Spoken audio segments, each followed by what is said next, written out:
Oh dear, I forgot to plug in the light. And then I'll get told off if I don't plug in the light. Oh dear.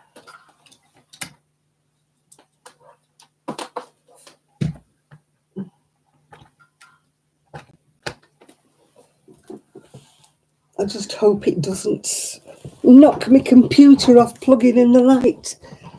Hi Nathan, hi Lizzie. For however long I am here. If I go off, Nathan, tell everybody where I have to start all over again because I can't rejoin. Yeah. The weather has been cool today. I did manage to actually dry the washing. Yesterday it was all right during the day and then it threw it down at the night time. Absolutely poured it down. And I think it's probably going to rain tonight as well. It's blowing for rain, as I said before. When it blows for rain, I go very, very cold. Oh, I don't know where this heat wave is. Hi, Linda. It certainly doesn't hit Fleetwood, this heat wave. Hi, Connie. What am I making? I'm making a little... I've been making these with my oddments. That's got a very scary bear on it. I've altered it twice, but it still looks scary. And the other one... Oops. And the other one is pink with the little flowers on it. Yeah. So now I'm just using up bits. So now I'm using some pinky coloured wool. Well, there's only so many things I can make for myself. I'm running out of things to make for myself. So I'm just using up some oddments. Seeing what I can do. I've printed out some other patterns, so maybe when I finish these, I shall start another pattern. Hi, Sean. I can't remember what this wool was. It was some I got from Abercarn in Manchester many years ago. Lost its label a long time ago, so I don't know what it is. I know somebody's going to ask me. They always ask me. But I don't know. So I've no idea.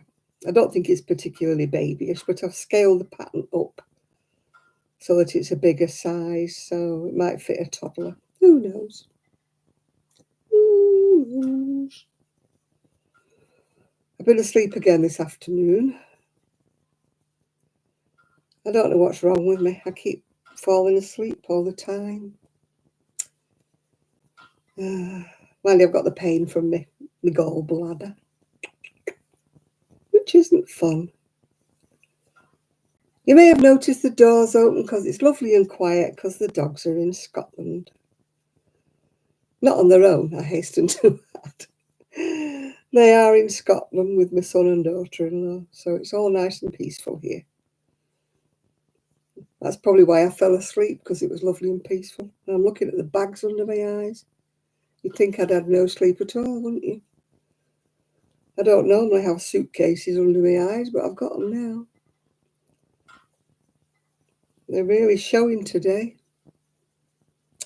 Hey.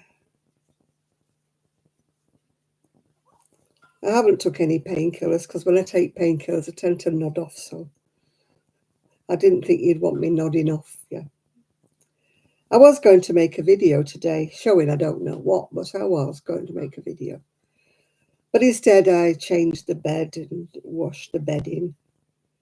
And that takes it out of me. I don't know whether you're the same, but changing the duvet cover absolutely wrecks me. Yeah. Hi Munchkin. Hi Nancy Nora. Nancy Norma, sorry, not Nancy Nora. I have only just seen your email because my computer keeps switching off. So I will answer you eventually when I can get the damn thing to stay on. I've got my fingers crossed it's going to stay on long enough for me to do my video tonight. But if I disappear, I can't come back on this one. I have to come back on a new one, yeah? So if I suddenly vanish, freeze or whatever, it's no good hanging on, you know, here, because I won't come back, if you know what I mean. Thumbs up, please, thumbs up. So I'm just warning everybody in advance in case I vanish. You know, like a conjuring trip. Boom, boom, I'm gone. I don't know what to do. I don't know whether to buy a new computer. I mean, Joe did try and help me today, but she was saying, oh, get this bit and that bit and put it in. I mean, I'm not computer literate, so it is no good me getting any bits because I can't put it in and neither can my son. So I'm hoping that there's a computer class on Monday at the pub. That's my excuse. I'm sticking to it. Where's it gone? Whether they're here, whether they're there on Monday. Yeah. Oh. No, they're not. No, they're not there now till the 16th of September. So I'm going to have to struggle, aren't I? Never mind. They're probably going away on holiday or something. I thought they'd be there on Monday, but obviously they won't. So I shall have to struggle on.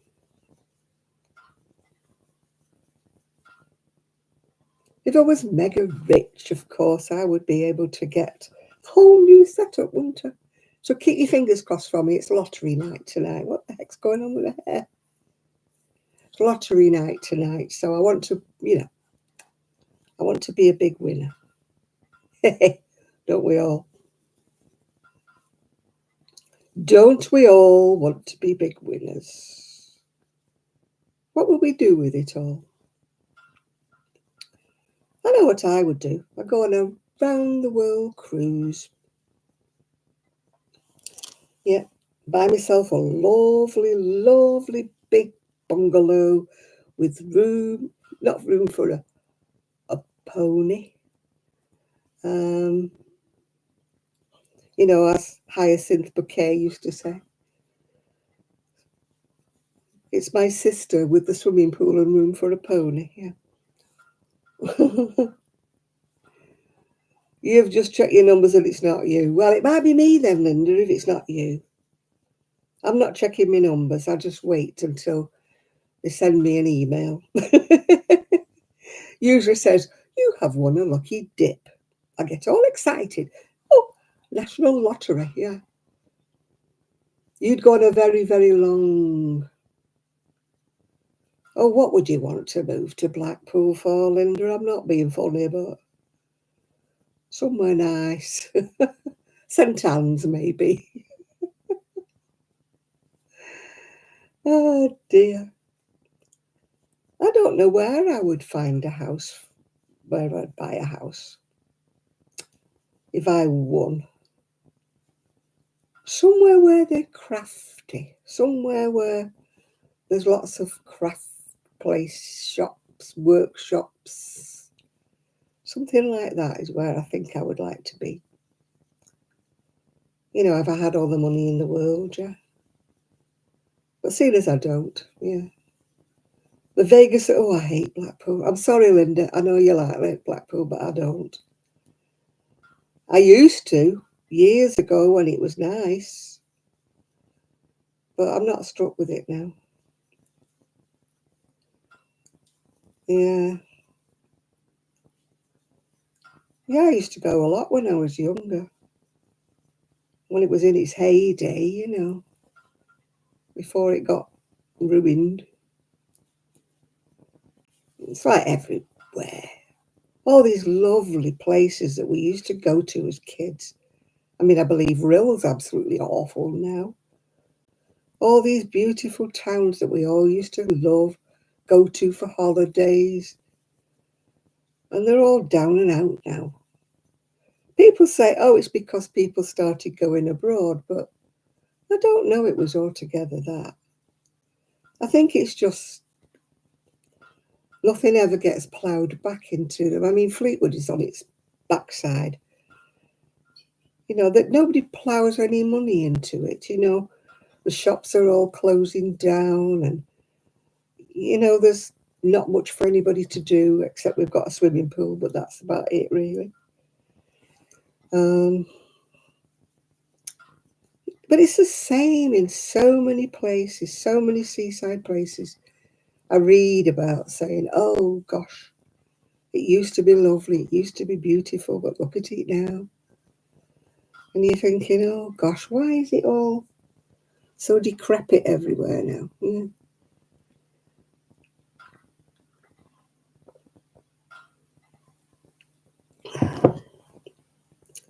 I don't know. I don't know where I'd like to live. As I say, maybe somewhere like Hebden Bridge or somewhere Brighton,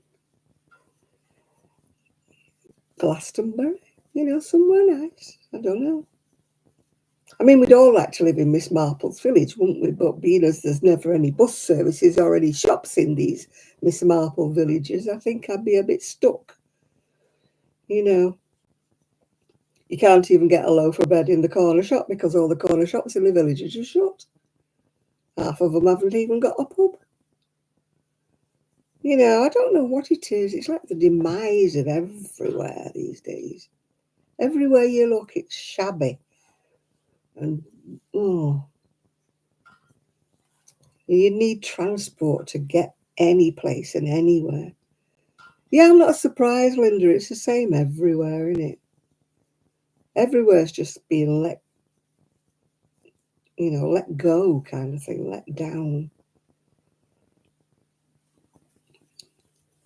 Oh, it's like nobody cares anymore. I like pretty.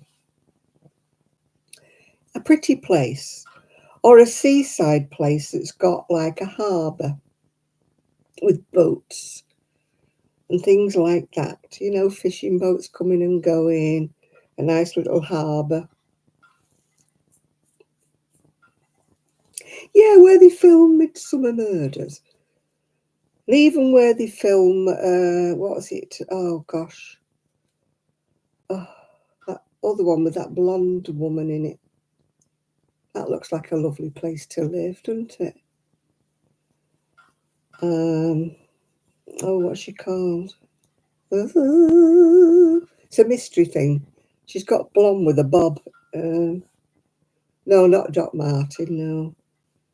She's a lady kind of detective thing. She always Agatha Raisin, that's the one. Where that's set, that looks lovely. Where that's, I mean, they always find picturesque places, don't they, to set these things in. I've never really watched Doc Martin. I don't know why. I never really have. Yeah, but they always find such picturesque places to film in, don't they? You know, they don't film in somewhere. Oh, it looks nice in Doc Martin's village. Yeah, it would do, I suppose, because they always pick lovely locations. You know, they don't film in somewhere grotty, do they? You know what I mean? Even where they film Vera and that, yeah. You're going to the Isle of Wight. Yeah, Cornwall and Devon, there's some beautiful places. But I mean, you would need a car, wouldn't you? Because unfortunately, the bus services in these places are negligible, aren't they? It's like, you know, it's all money, isn't it? If the bus isn't making money, then they decide to stop running it, don't they? I mean, I know little villages have never been well blessed with a good bus service because, like lots of people do, have cars. But if you're not one of the fortunate people who has a car, then you're kind of marooned, aren't you, in these lovely little villages? You know, you wouldn't mind if there was a corner shop or something where at least you could get a loaf of bread and a tin of beans, you know. But unfortunately, like, because everybody shops in a supermarket, all these little mom and pop shops have all shut down now. It's sad, isn't it? I loved to go. I used to go to Cornwall a lot on holidays, you know, the New Keys, the Torquays, the Bournemouths, all places like that. I used to always love to go down there. St Ives used to be my favourite place. I mean, I couldn't do it now because it's all, you know, that way, this way, cobbles. And half of it is cut off from cars, so I couldn't even, you know, get a taxi anywhere. I used to like Tenby as well in Wales, Tenby. That used to be nice, yeah. Still. 5, 6, 7, 8. Scotland, I'm afraid I am absolutely the worst person for Scotland. It's not because it's not beautiful, I presume it is. But every time I go to Scotland, I bring the rain, and it always rains when I go to Scotland, yeah. Yeah, Weymouth is it? Yeah, I would like to live somewhere, you know, a bit like sort of Tobermory or something. You know, they've got nice, colourful cottages, and it's probably idyllic. Is it called idyllic? It probably wouldn't be like that if you lived there.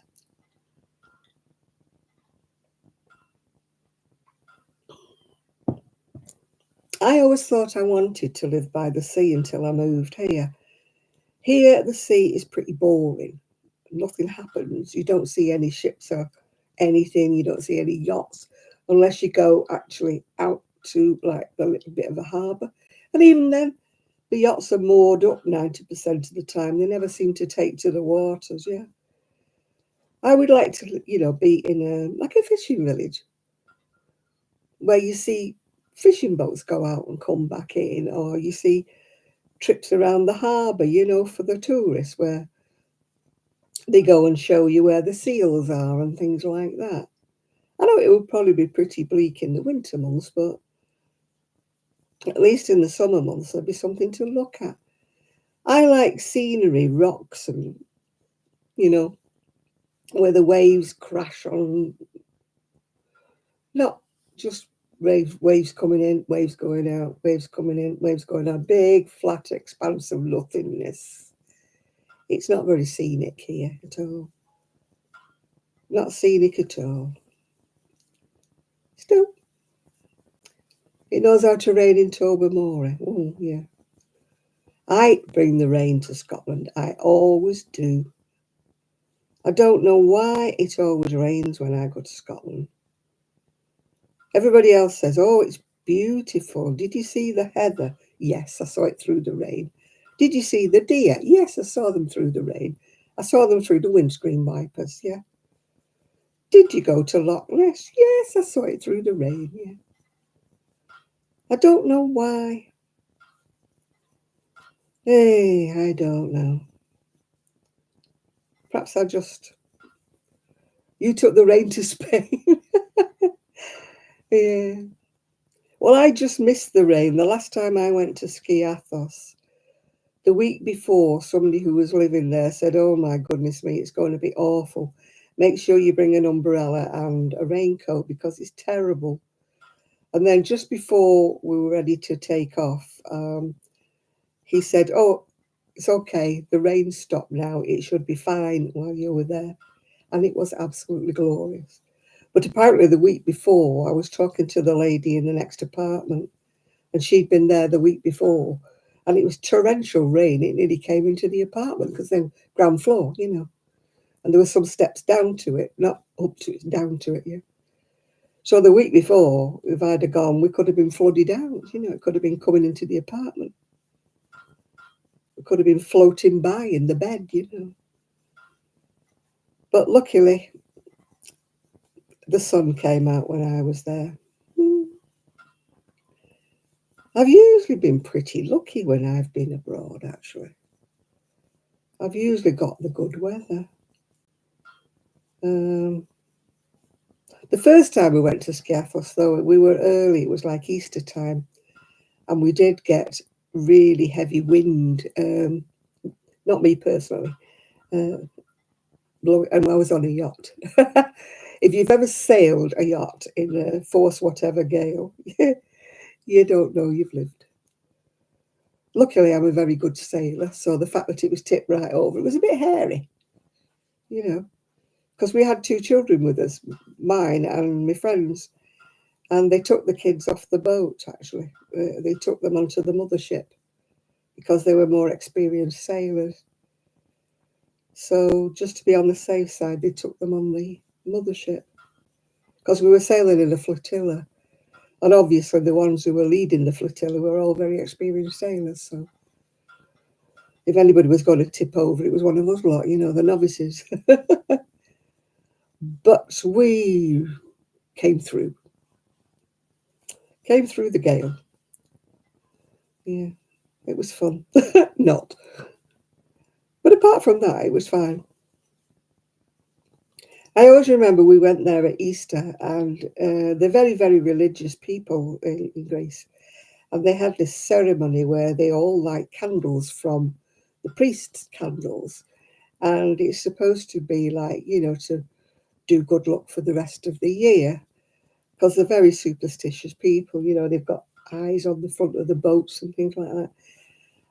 And just as they lit the candles, this big gust of wind came, blew a lot of the candles out.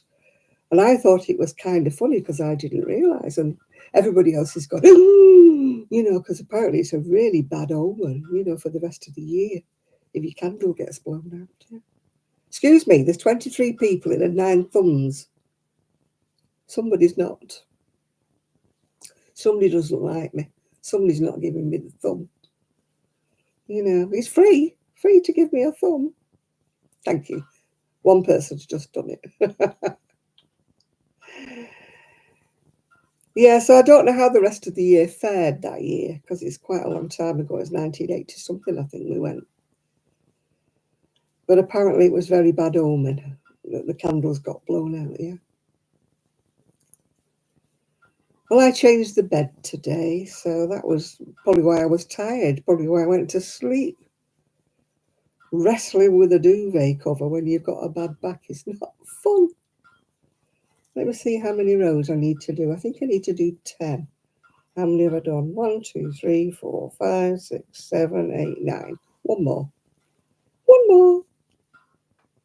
The rain in Spain stays mainly in the plain. Come on, everybody sing. The rain in Spain stays mainly on the plain. Hey. Well, that was my bit of singing for the day. I think that's it now. I think that's it. Yeah, I was going to listen to some music, but like I said, I fell asleep. I fell asleep. Oh, we've got ads.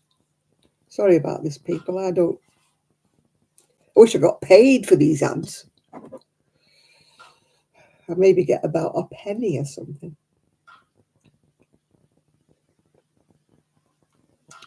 I did actually get a smidgy payment. Woohoo! For 3 months, not for 1 month, 3 months. Never mind, we can't all be rich, and it looks like I'm destined to be poor because I won't have won the lottery. So if I'm lucky, I might have won a lucky dip. But apart from that, So what have I done this week? Apart from my computer keep going off and me wanting to throw it through the window. I've been out and about. Well, I told you I went for that ultrasound scan that told me I've got a big gallstone stuck in my gallbladder. Oh, that's fun. Then I went to knit club on Wednesday afternoon. The one for Wednesday evening was cancelled because there would have only been 4 of us there, and we have to pay for the room, so there wouldn't have been enough of us there to generate enough money to pay for the room. So we don't pay for it if we don't go. So we didn't go. Thursday, we went to the cafe, and it was quite funny because there's a little ferry. It's a tiny little thing that runs between Fleetwood and Knott End. It's only a 5-minute ride. And the pilot, or whatever you want to call him, must have been in a rather giddy mood because he did 2 complete circles on the way back. Round and round. Because I'm sat there looking out the window going, he's going round in a circle. Anyway, I met one of my ladies from the Wednesday Knit Club. And she said, oh, we've just been on the ferry. She said, he went round and round. He said, hold on to your hats, people. We're going to do a twirl.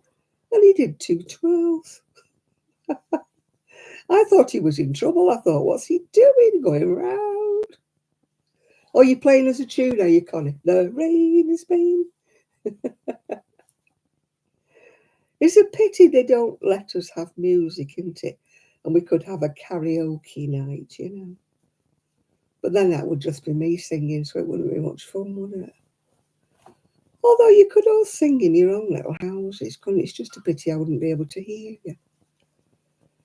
Still, that's one thing I've never done.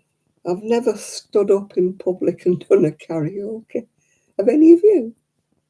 Have any of you been brave enough to take the microphone and be Tina Turner for the night, you know? Remember that programme? Tonight, Matthew, I am going to be... And then they take them out through the haze, don't... When they come back, they've dressed them up to look like Cher or something, yeah? Yeah. They wouldn't want me, I tell you. You love stars in your eyes, did you? Yeah. Who would I be? I don't know. I can't be Dolly Parton unless they give me a big padded bra, could I? I don't know who I'd be.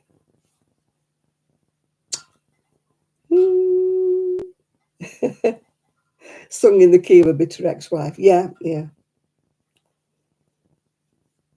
I did used to sing that, actually, after my divorce. I used to love that duet. Oh, gosh, Barbara. No, it wasn't Barbara Streisand. She's a Scottish singer, Barbara. And Elaine Page. That one. No one in your life will be there constantly. No one is completely by your side. I used to love that one. Barbara Dixon, that's the one, yeah. Yeah, Barbara Dixon. I used to love that song. She sang it with Elaine Page. It's from one of the music things, isn't it? By I think it's Andrew Lloyd Webber or something. I've always wanted to go and see one of his shows. I've never obviously been able to get to London or had the money. Chess, yeah. I did go to a chess night at Peter Stringfellow's many, many, many moons ago, of course. My cousin by marriage was in the Metropolitan Police Force, and I went down to visit her for a week. And we went to a chess night. It was at Peter Stringfellow's, and we all had to dress in black and white, yeah.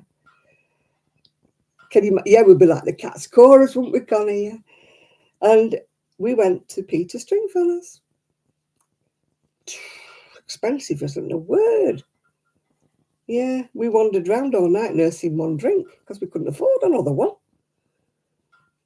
Anyway, this guy came round, and my cousin, hey Chris, my cousin, she's gorgeous. She probably still is. I haven't seen her for a bit, but she was gorgeous, absolutely gorgeous. And this guy was determined to give her this rose, yeah. And she wouldn't have it, you know. She wouldn't have this rose from him. So I took it from him, much to his disgust. So I was walking around all night saying, somebody's giving me a rose. Oh, I treasured that rose until it withered and died, yeah. Oh, I didn't hear that comment, yeah. Didn't hear that. She's gone very quiet, hasn't she, that Susan Boyle? Is she still around? I've not heard of her for ages. She's probably still doing something.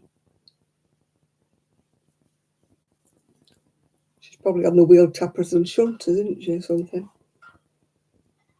I mean, she wasn't the best singer in the world, was she, Susan Boyle? But she had something.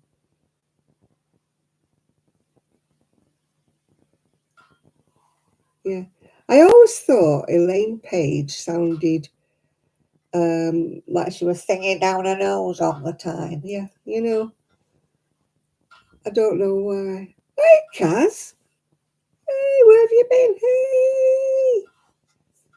Kaz is in the room. Hey, Kaz. I do see your little posts every now and again, Kaz, about your knitting. Yeah. I do put a like on them, yeah.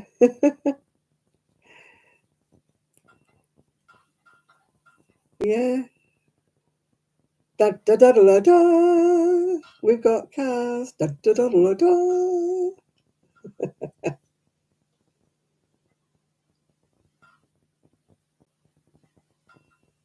Oh, that wasn't nice. I mean, she's obviously special needs, wasn't she? She obviously had social anxieties and stuff.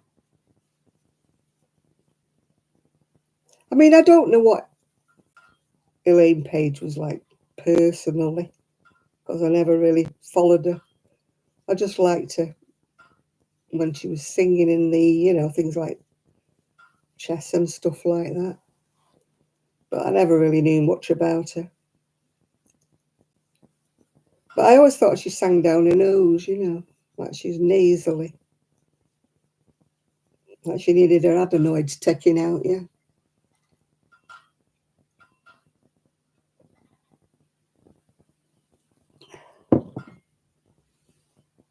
Yay! Kaz is on holiday. Woohoo! What are you doing with your holiday? Where are you going, anywhere nice? Or are you like me, poor as a church mousey? Wouldn't we all love to go somewhere nice? We've just been talking about that before you came in. Where we would like to live or where we would be if we ever won the lottery.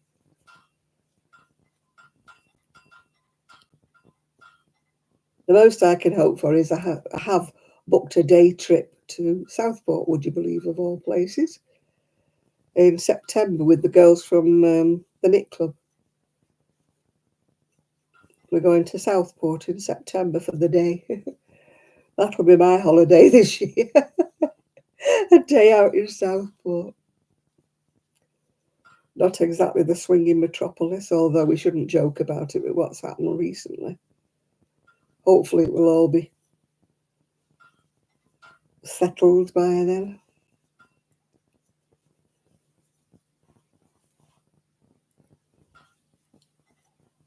Yeah, I'm waiting for this heat wave to come, Kaz. It never comes to Fleetwood. It's warm, it's nice, and it's sunny. But I know the stitcher. But it's never exactly heat wave. You know. You got to build. Oh, you finally got your house sorted out. That'd be good. Yeah. Funnily enough, I was talking to Sheila, yeah, yesterday. Only typing, talking to Sheila. And we were saying, like, it would be lovely to meet up with, our fellow knitters, crocheters, and stuff like that. But all these meetings that they have, all these retreats and that, are all so expensive. If you go anywhere, they're hundreds of pounds. We haven't got that kind of money, have we? We'd be better off having a meet up in a caravan park, wouldn't we? Something like that.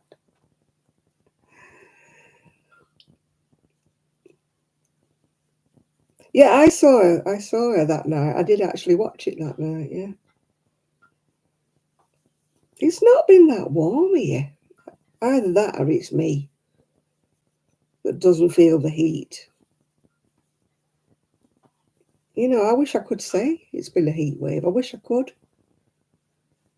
It's definitely not been in the 30s. I think it's been about 23. At the moment, it's 19, yeah. Yeah, we'd have to have a cardboard box, yeah. Well, at least he's trying, Kaz. At least he's trying to do something. Yeah. Wouldn't it be nice to have one of those, you know, like Mikey from the Crochet Crowd organised a cruise, didn't he? It was a crochet cruise or a knitting cruise. We're not. How can I put it? Discriminatory. We don't mind. It could be an embroidery, a knitting, a crochet. I can't do Zoom. I can't. I haven't got a clue. If somebody else does a Zoom, I'll join in. But I can't do a Zoom. Yeah.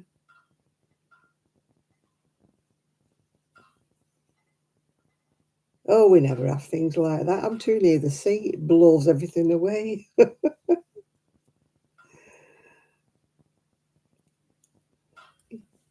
Yeah, somebody else needs to do the Zoom because I can't do it. I'm useless.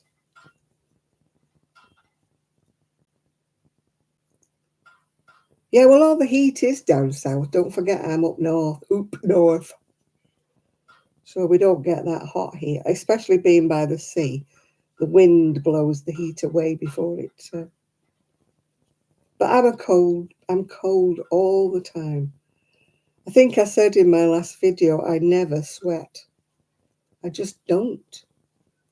I mean, obviously I use deodorant, and I shower, but I just don't get hot and sweaty. I just never do.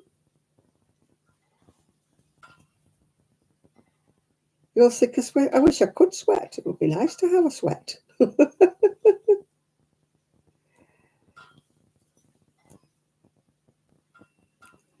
Landlords never do. You're lucky he's doing anything.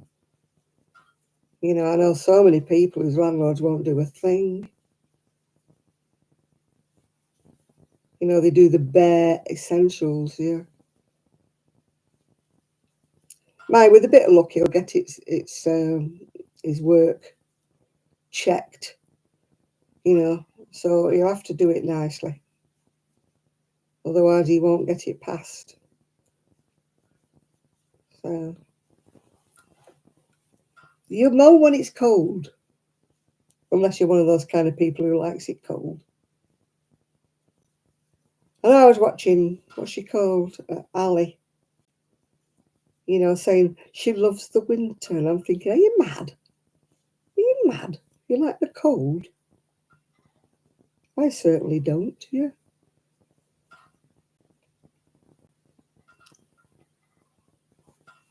You love the cold? Oh, I hate it. I hate it.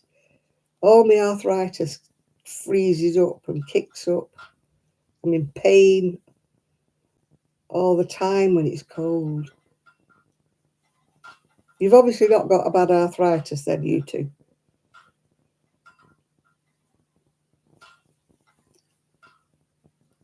I was born for warmer climes. When I go on holiday abroad, my arthritis level it's manageable. It's lovely. The pain subsides. It's wonderful. And I have a lovely holiday because I'm in so much less pain. And then I come home and it's like winter or something and it kicks in, you know. I mean, at the moment, I've got my neoprene back strap on, keeping it warm, yeah. Oh, that's good, Kaz. You may have a beautiful home when you're finished. One that you can relax in and not have things falling off. Bits falling off the wall or something.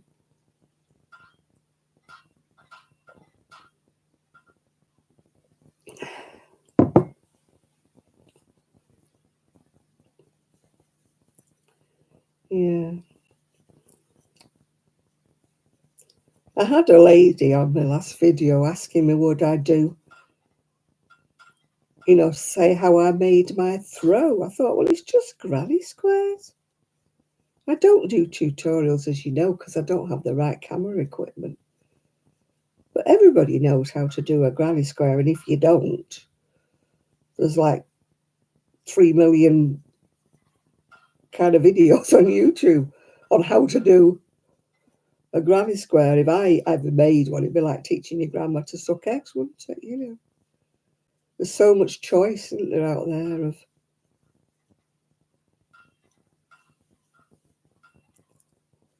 of granny square tutorials. Yeah, I want to learn to do the one. Well, I can do it. I mean, I just haven't done it. That one with like a flower in the middle. That looks quite nice, rather than just the basic granny square. Not that I'm making a blanket. Don't get excited, because I'm not. I don't mind making a cot blanket or a baby blanket, but you should have seen us, Kaz, when we moved in here. Oh, God, every room. Every room. We had the windows took out, the door took out, we had central heating, we had a rewire. Oh, it's always damp here, because we're near the sea, aren't we? So you always get that wet in the air. In the winter time, it's really difficult trying to, you're not allowed to send pictures. What, on here? No, you're not on here, no.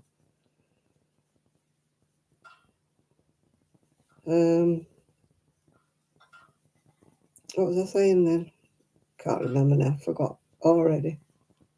I've forgotten.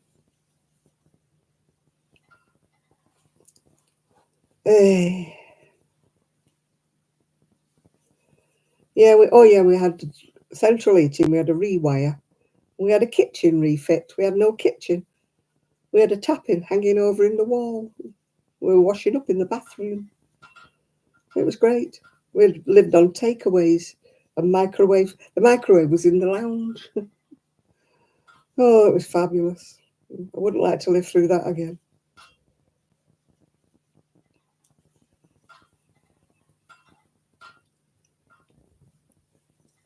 This log fire is clinking, clinking, clinking. And it's not that windy. It's really starting to get on my nerves. It's like a constant tinkle, tinkle, clink, clink, clink, clink, all the blooming time. And it's not wind, because it's not that windy out there. So I don't know why. I don't know whether you can hear it or not.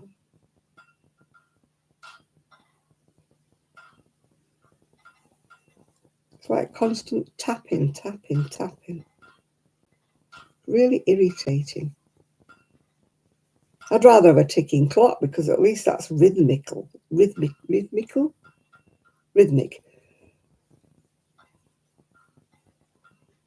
But this is just like tappity, tappity, tap, tap, tappity, tap. Yeah.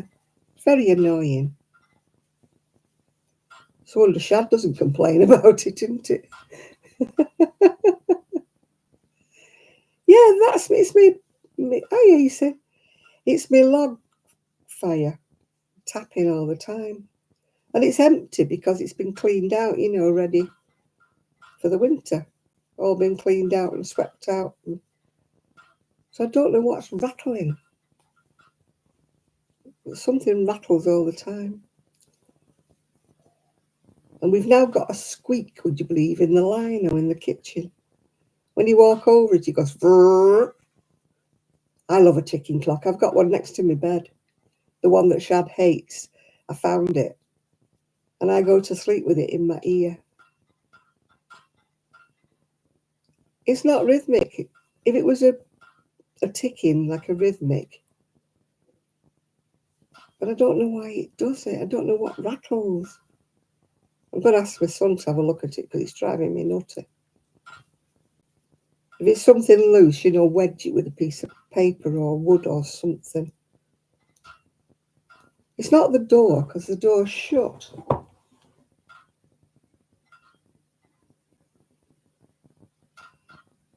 It's doing it all the time, and it's really annoying me now.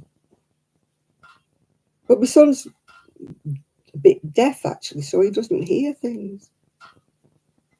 You know, things that drive me up the pole, he doesn't seem to hear, yeah.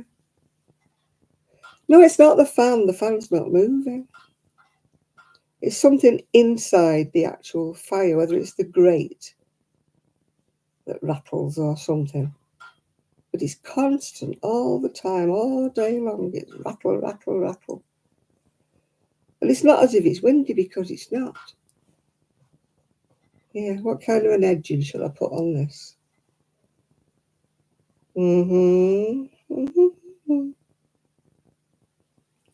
Maybe a picot. Shall I do a picot? Maybe. I don't want to do a fan or a shell. I call it fans. Other people call it shell edging, don't they?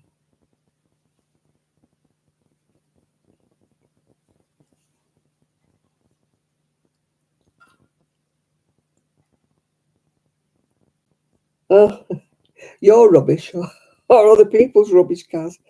If it's your rubbish, you'll have a job to get rid of it all.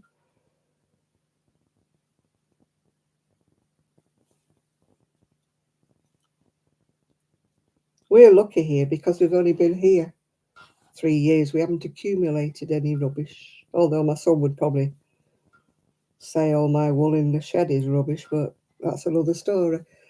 But, you know, we cleared all the rubbish we had from garages and lofts when we moved here.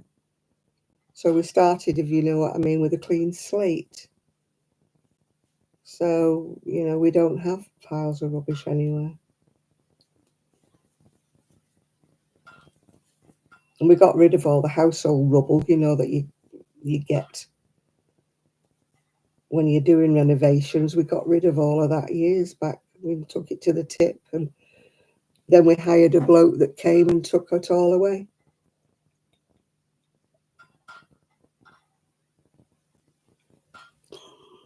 And it came with a big grubber thing.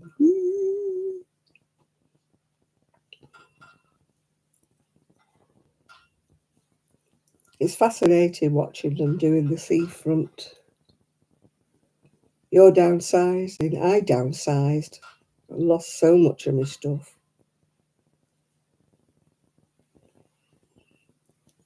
Really. Stuff that I would love to have back again. You know, if you could press a little switch and get back all the stuff you threw down the tip. Not that I've had anywhere to put it, but that's by the by, isn't it? Yeah. But, you know, I think to myself, oh, yeah, I've got that. Oh, no, I don't. Yeah. Oh, yeah, I've got them. No, I don't. You know, things that I had, you know, and don't have anymore.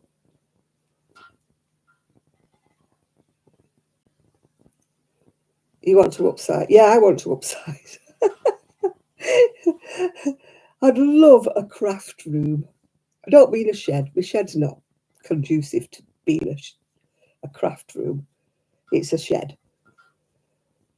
You know, like a proper room that's all, you know, like what she calls Secret Yarnery has, where she has, you know, a whole room with sofas, doesn't she? And then she's got all these gorgeous cubby holes full of it. I mean, she has got too much wool, let's face it, but she does crochet a lot. I will give her a due.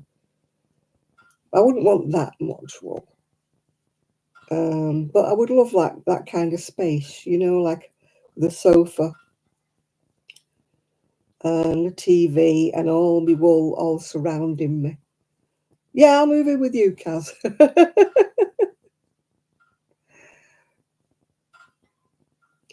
No, I don't want to. If I had a dining room, I would turn it into a craft room. I would love a craft room, you know, where your sewing machine's up all the time and you could just sit and sew without having to undo it and sort it all out. This I have got.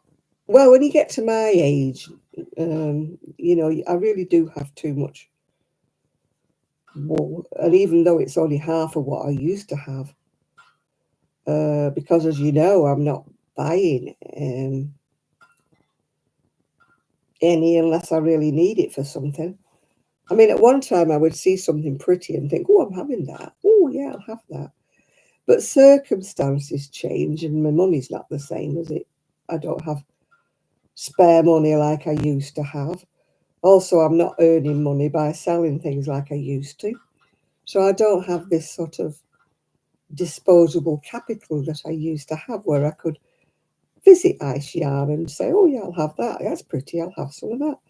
And of course, now we've got all this import duties, postage coming out of the EU. We've got all this stuff and whatever. Oh yeah, we would, wouldn't we? You'd have to do all the running about. I'll just do the sitting in the crocheting. I would actually love that.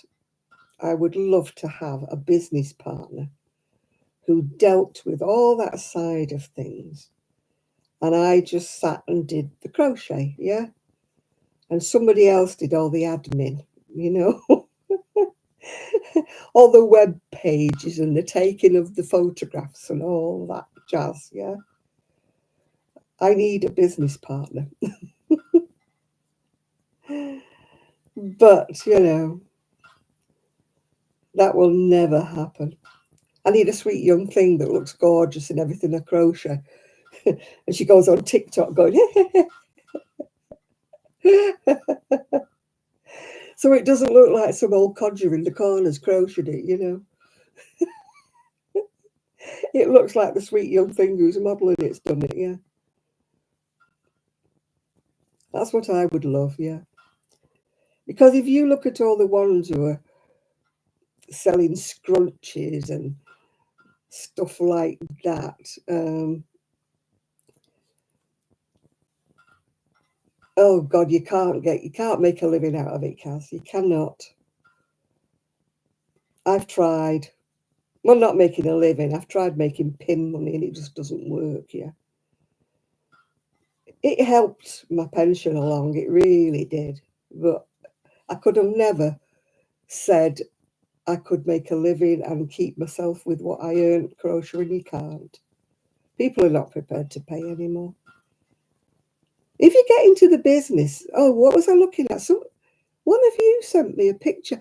It looked like two doilies sewn together, and it was 4,000 something, $800 or something. Now, if somebody was willing to pay that kind of money, then no, I don't use TikTok now. But these sweet young things, they make these crochet tops like bikini tops. I mean, for example, I couldn't sell bikini tops in England because you'd freeze, you know. Oh yeah, I've been told much and more that if I was in the States, I would be selling my crochet for fun. You know, all these jazzy waistcoats and things I like to make. People say, oh, God, you know, they'd sell your baby stuff, sell out if you were in the States, but obviously here, no.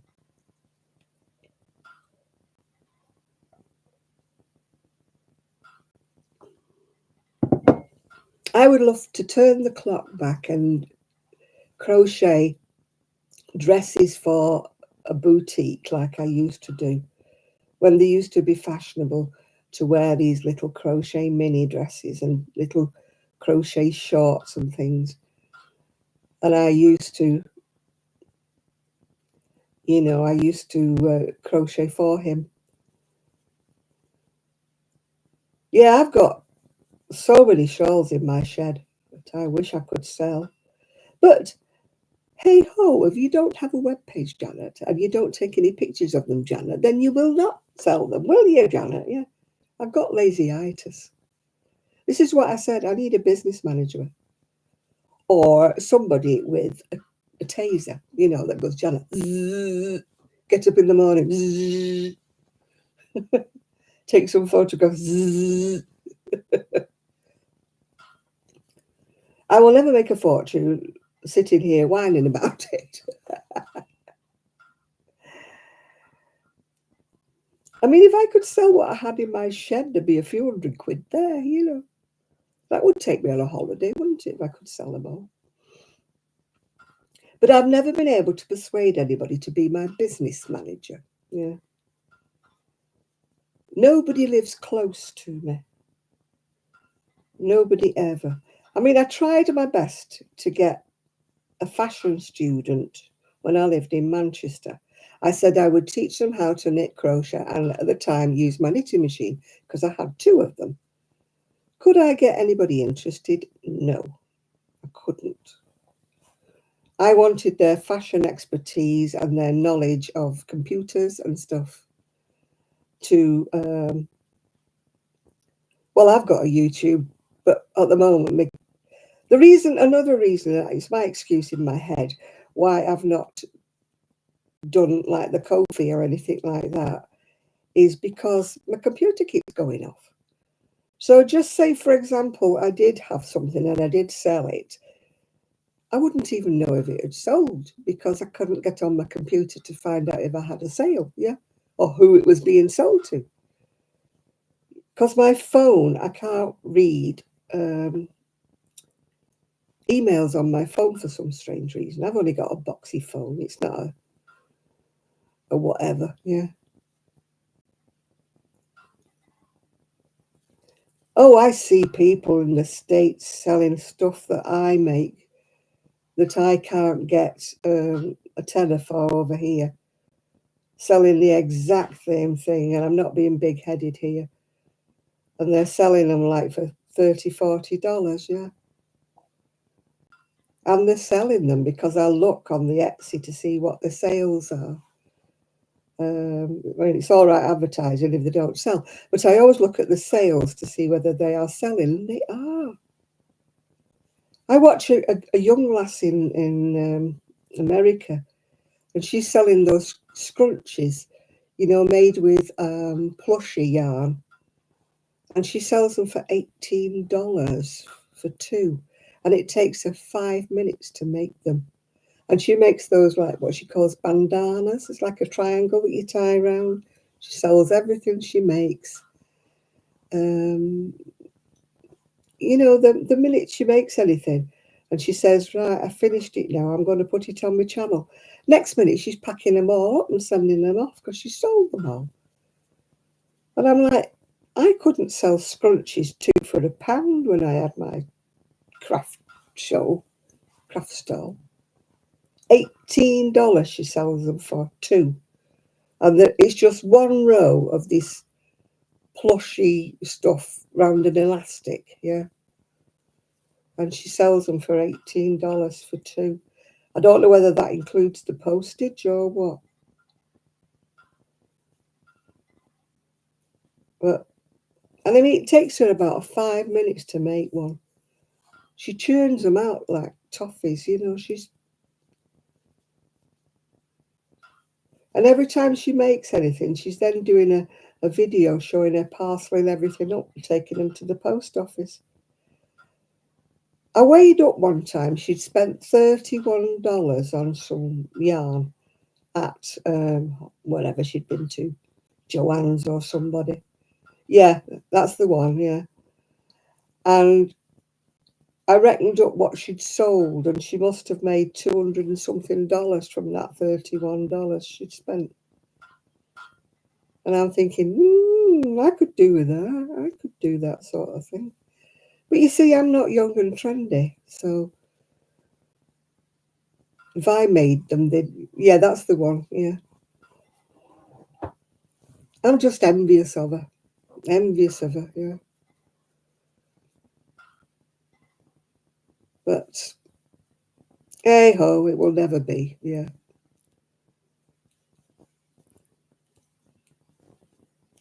I need to hire a front.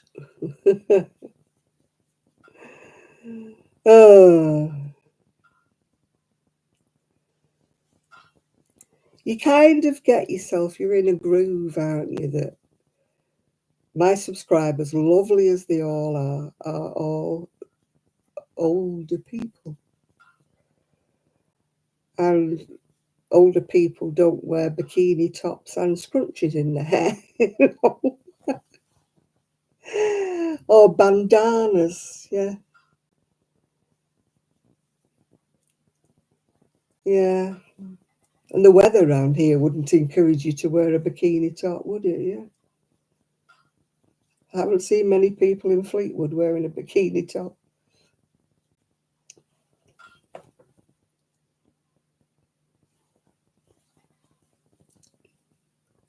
I mean, she crochets for a living, doesn't she?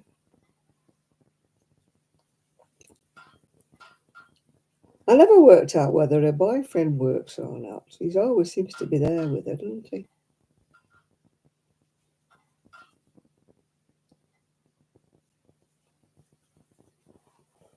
A lot of the younger ones that I watch still live at home with their parents, so I suppose that helps because they're not paying rent or anything like that. And they're probably using their parents' car to nip to the shop with, and they're not having to fork out for renting an apartment, are they, and stuff like that.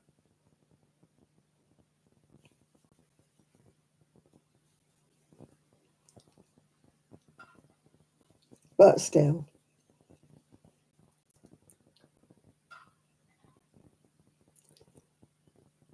I shall never be one of those, so it's no good of bothering.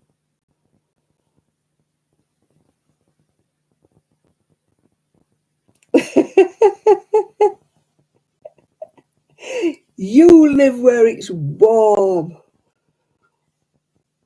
Most of Britain, for the majority of the time, would not need one. And I can't see many people in Fleetwood wearing a bandana who have made one.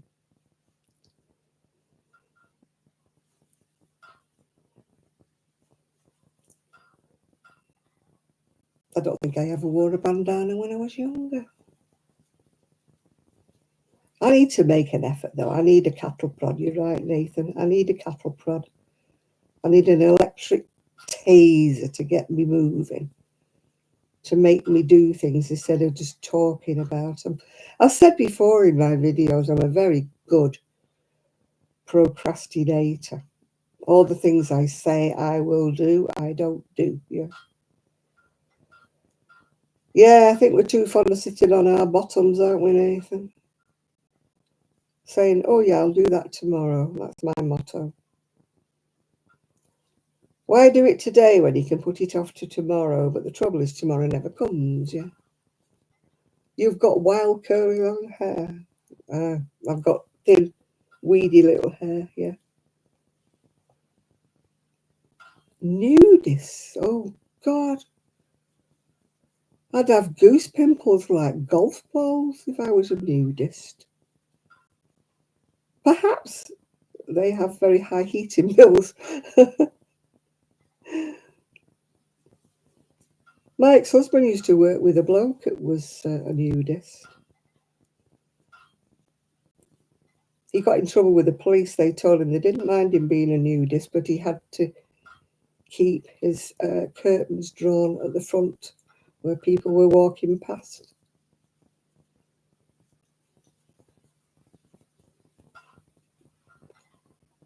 It's not an offence, actually, to be naked, really. It's an offence if you offend people, yeah.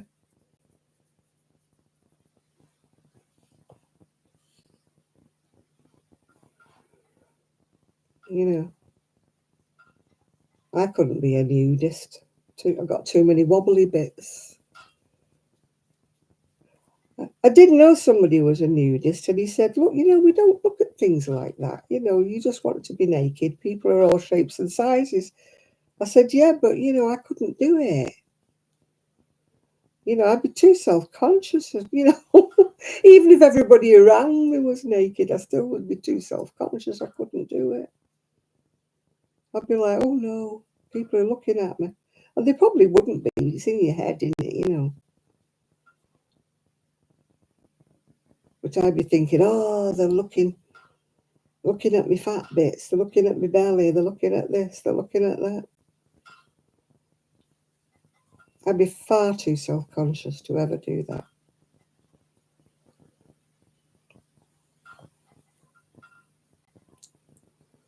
Oh, I just couldn't. I just couldn't. Honestly, I couldn't. Even if everybody around me was in the buff, even if I was in a gated community where nobody else was walking past, if you know what I mean. I still couldn't do it.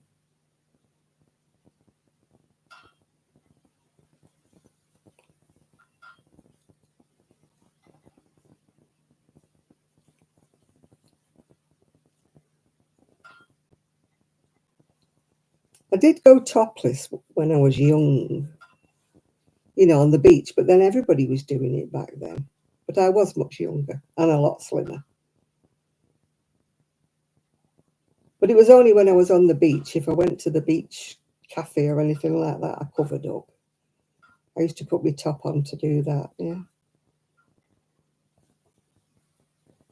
But no, I would never.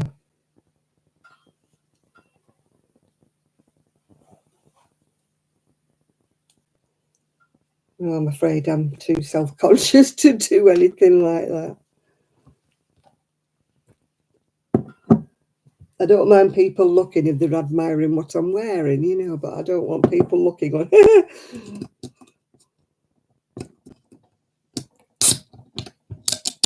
Oops, that's my can opening in case you're wondering what it is.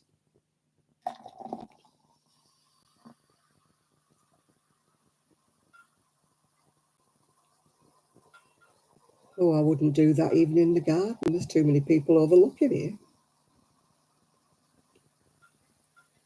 Might be all right if you're in the middle of the country and you had no neighbours apart from a few cows or something, you know. But then people have got drones these days. They could be zooming over you with a drone, couldn't they?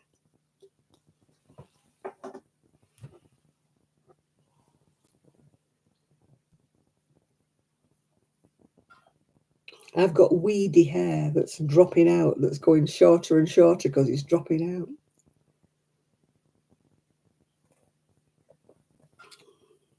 I would have loved to have big, wild, curly, you know, gypsy type hair. But it would never was to be, not even with a perm.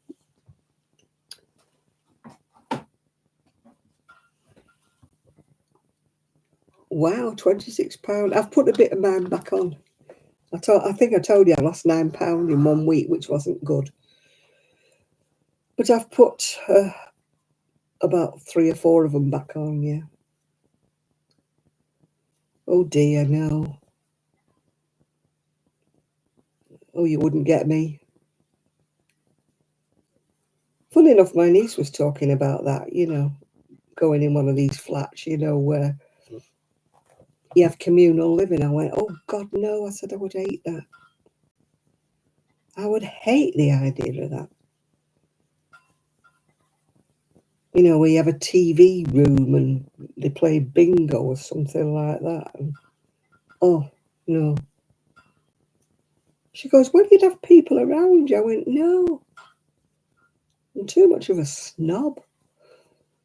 I just want to choose my own people, you know, not be stuck with people you live with and you can't get away from, you know.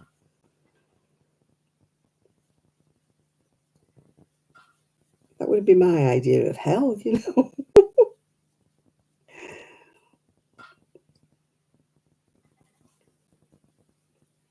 You know, everybody sitting in a communal room watching Coronation Street. That would drive me up the pole, down the other side. And everybody else seems to think it's a wonderful idea except me. I like my front door, my back door, my garden and my garage. I don't care that I'm getting older and I might fall over. I'm not bothered.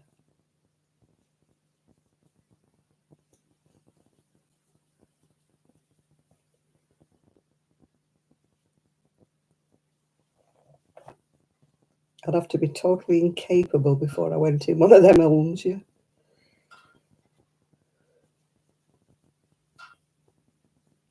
The thought of somebody coming around with Meals on Wheels and sticking me some dinner in front of me that I didn't want.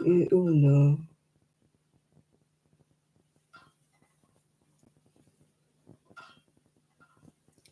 No, what is it, that Beatles song, I hope I die before I get old. Oh, dear. I'd rather go out with a bang, laughing and screaming and shouting, you know, and sit there dribbling watching Coronation Street. No.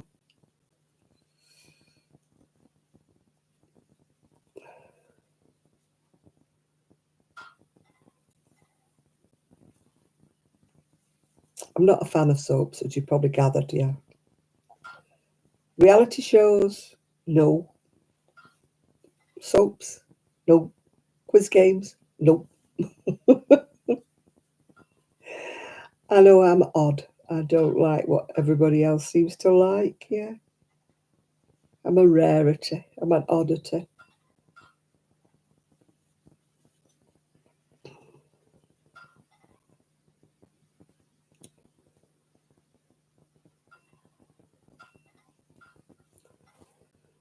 Yeah, you know what it's like then, don't you? Can you imagine me in one of them? Oh dear, no. My dad was in one. That was enough for me. He had his own room and his own TV and everything, but oh God, no, not for me. I like living hell. I'd be saving up all my pills and taking them all at once. Yeah.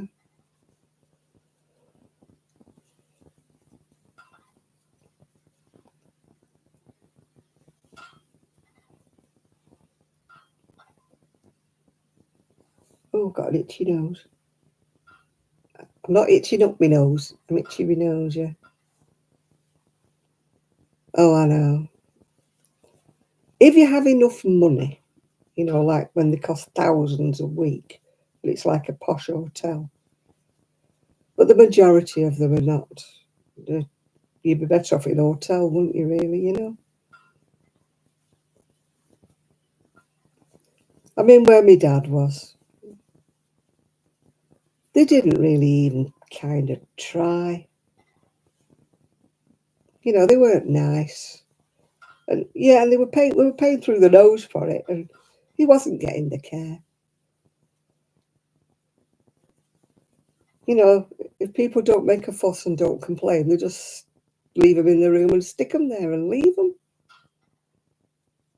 You know, they don't bother at all.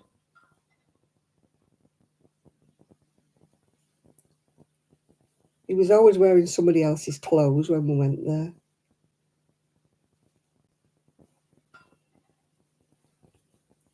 My dad had to go in once, sadly, because he had dementia, and we just could not cope with him. My mum was in a wheelchair, and I was working full time, as was my brother. So we just couldn't care for him at home. We tried and tried and tried, but at the end, we just had to put him in a home. My mother broke her heart, yeah. Hello, excuse me. Hello. No, it's just a job. They don't care.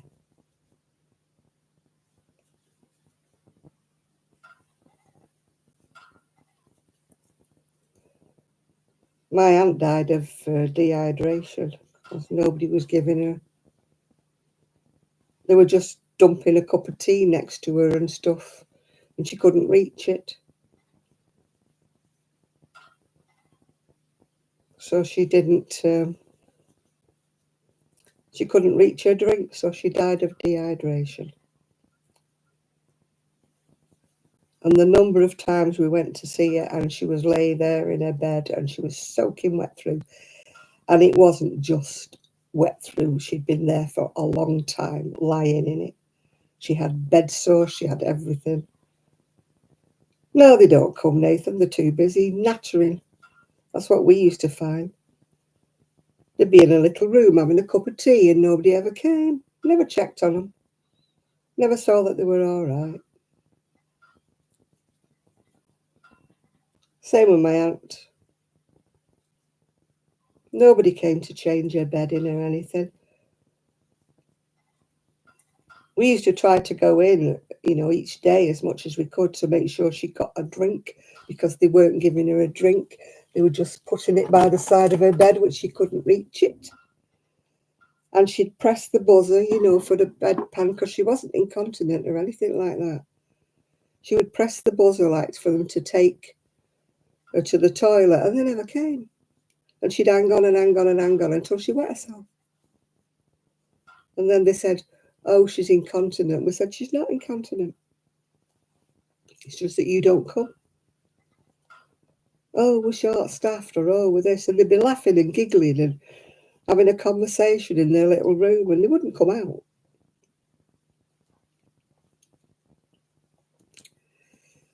Yeah, when you're old, you're a nuisance, aren't you?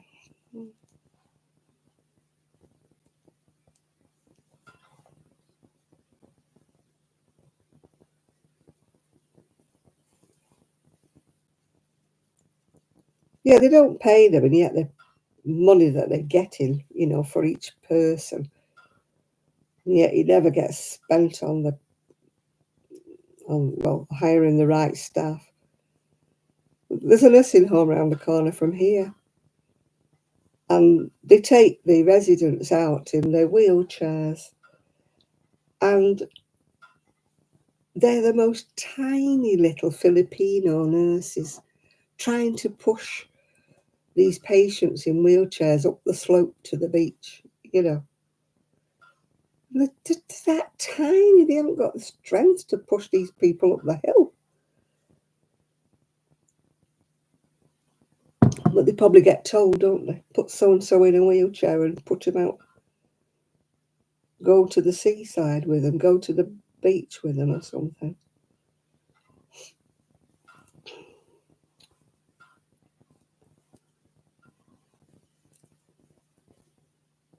Hi, Helen. Not so bad, Clocking on, as they say. Clogging on. It's like, keep going, you fool, isn't it? Yeah. Oh, yeah, I definitely will. If anybody sticks me in a home, tell you. I'd change my will. Not that I would have any money, because if they put you in a home, they take it all, don't they? I mean, they've took my blooming winter fuel allowance off me. So I'm going to starve to death this winter, freezing to death. He'd be nice and warm in Downing Street, won't he? He doesn't care. They don't have to worry about their winter fuel payments because they're all on mega salaries. The ones who are making the decisions are not the ones who are having to live through it all.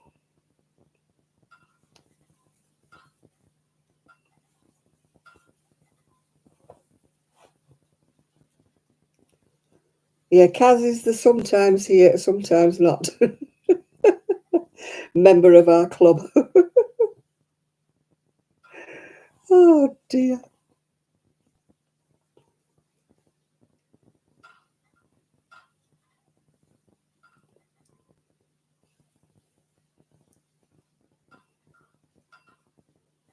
I can't call you the black sheep because I'm that. I'm the black sheep of the family. I take great pride in being the black sheep. The weird one, the odd one. You call me normal, it's an insult. I would be highly insulted. I don't know, she's gone very quiet if she is here. She said hello and then she vanished.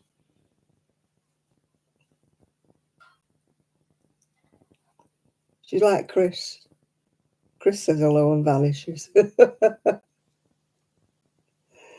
You're the butterfly. I'm the moth. Somebody was messing with your wind chimes. It could be the wind. I had some beautiful wind chimes, and they were all like beautiful pieces of glass, and they faded. They're at the bottom of the garden. They're just faded now. They were lovely bright colours when I bought them, but now they're like pastel. Oh, right, she put a post on. I saw one she put on earlier, but maybe we're looking at two different posts. Don't forget, my computer keeps going off, so I miss so much. I miss half of what goes on Facebook at these days, yeah. Takes me all my time to get me emails. The other day I had 200 and something emails because I hadn't been able to look at them. Ta-da! Here I am, ta-da! I try not to vanish, but with my computer, anything can happen. I can be chatting away there thinking it's wonderful, and then boom, all goes. No, mine were just pieces of like glass. They were handmade pieces of glass that tinkled.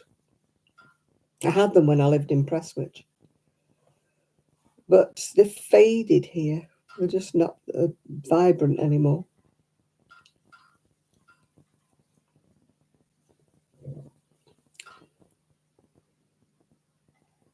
No, mine are not undercover. Mine are hanging on a tree. They still tinkle, but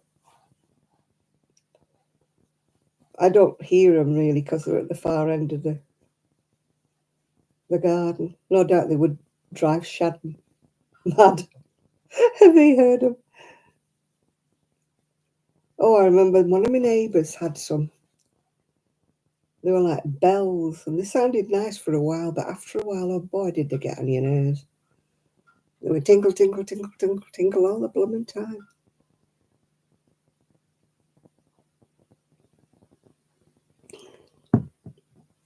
You crochet hexagons in different colours. You know me and blankets, Kaz. I don't mind doing baby blankets, but Sue used to do some lovely baby blankets. She did like the log cabin in crochet, but she did them all in very vibrant colours. You know, not the pastel wishy-washy colours that you normally make for a baby. And they all sold. She did them in like lime greens and purples and very vibrant colours.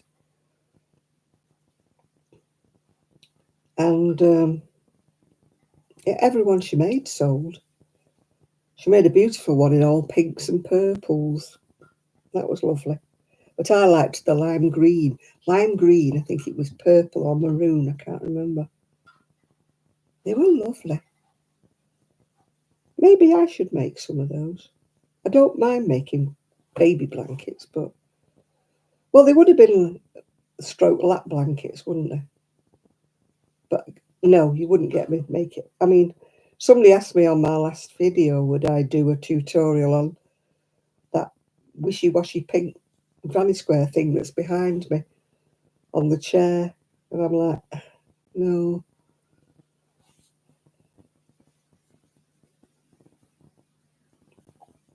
No, there's so many granny square patterns on YouTube anyway.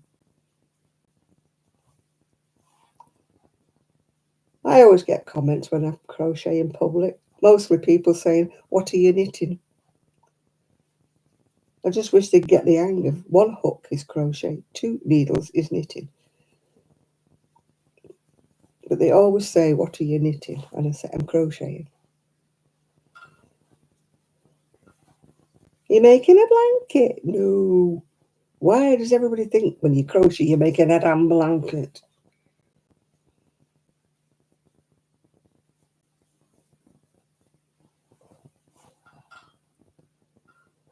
No, I made that. I haven't tried crow knitting, no. I want to perfect Tunisia and I want to try that again. I only ever did the basic stitches. Me and Sue were learning. So I want to try that again. I think I told you I couldn't get my tension right. That's why I gave up. But I might be all right because I freehand, as you know. So if I didn't want to follow a pattern, if I just freehanded the baby things like I freehand, yeah.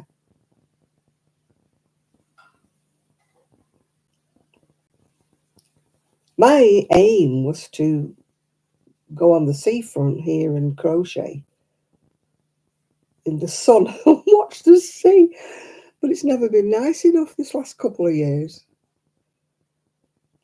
I wouldn't actually want to sit still. I Probably get blown to bits. There's not even any shelters. Hi, Jill. There's not even any rain shelters where you could sit and shield yourself away from the rain, you know, and the wind. They have them down in Cleveland, but they don't have them here. You know, where you could tuck yourself in and at least shield yourself from the rain and the wind. You just got home. Okie dokie.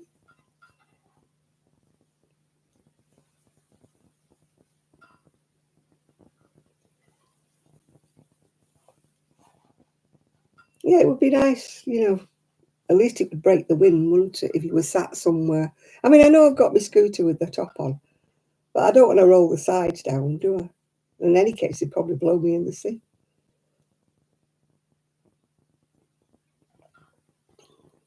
Yeah, we've got Kaz on today. She's got 2 weeks off work, so while the house is being renovated. So we have got the pleasure of her company. Chris is around somewhere, and oh, good night, Connie. Chris is around somewhere, and Shan is around somewhere, I think, yeah.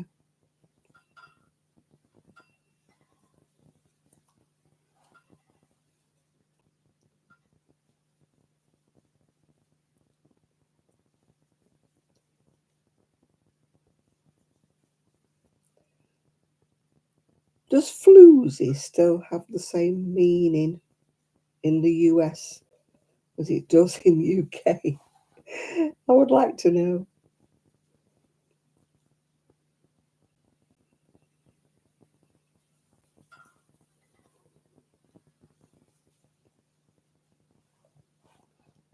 You know, we say that in the UK. Oh God, she's a right floozy. You know, I just wondered if it's the same meaning in the US, because we do have different meanings for the same words, don't we?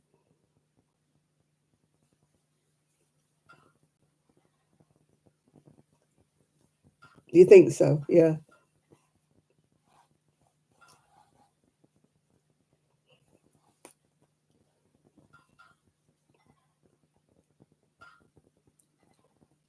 I mean, we laugh like drains when you say fanny pack because it means something completely different over here.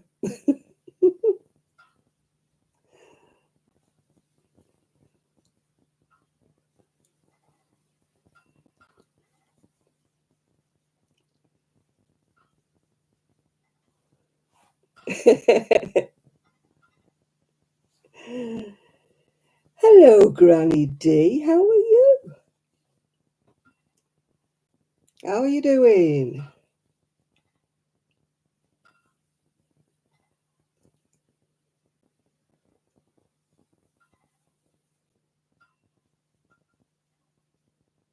It's Granny D's in the house. Woohoo! We're doing well today. We've got Kaz. Now we've got Granny D. Hey! Yeah, floozy means a good time girl, yeah.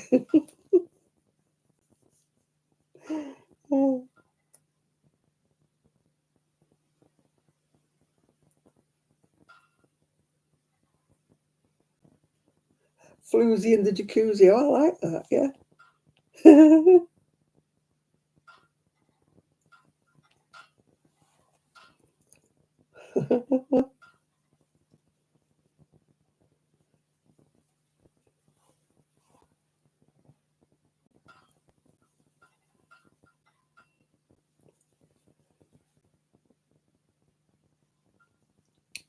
Hi, Granny D. How are you keeping?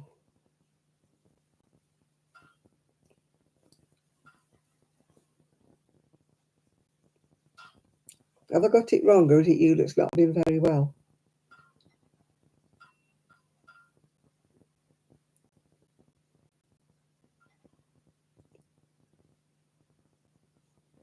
Yeah, you're a fibre flirter, are you? Right, okay. You flirt with fibre or you flirt with people? I flirt with people. It's good fun, isn't it?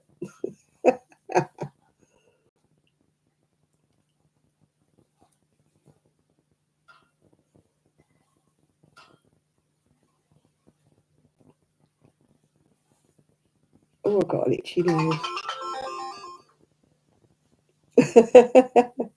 No, not so far. We've not had Shad. He's probably fishing or something.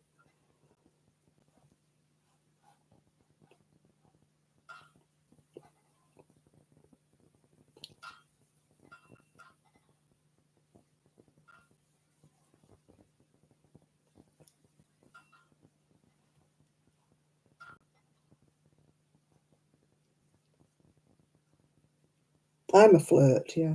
Always have been. Oh, nearly lost my crochet hook.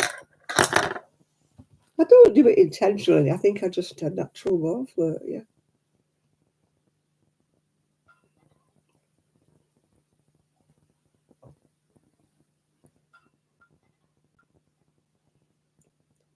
Why is my... Oh, yeah, it's gone dark. That's right.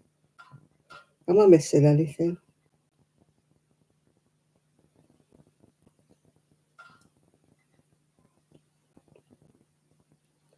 Nope. None of my updates. Hey, Val, how are you doing? You enjoying your jolly holly? Val's on her holidays. She's graced us with her presence while she's on her holidays.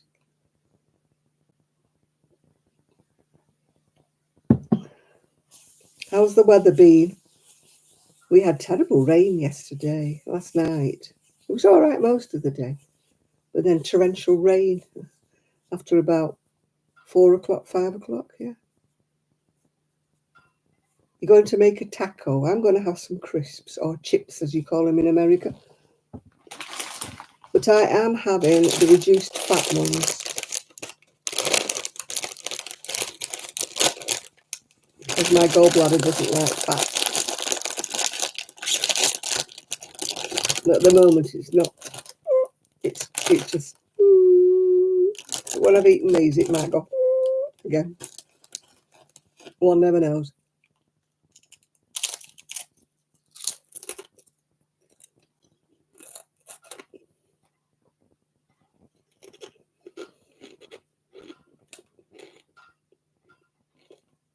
You've had a bit of rain, have you? Oh no, if it's hot, you don't want. Have salad. Have a butty.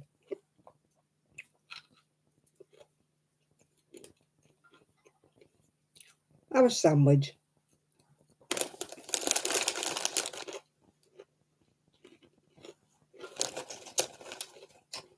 Give the kids a hot dog. You know they're going to like it. If it's junk, they'll eat it. If it's healthy, they won't. You know what kids are like.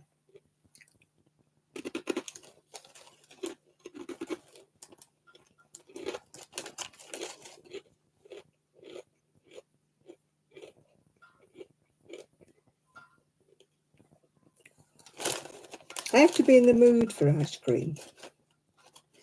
I love ice cream, don't get me wrong, but I have to be in the mood. Yeah, if it's really hot, I don't like to eat. Or if I do, I only pick. I'd rather have a sandwich or a bit of salad or something if it's hot. I can't face, stew, something like that when it's hot.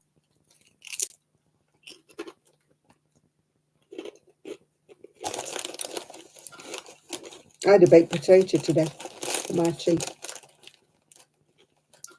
I'm just not hungry.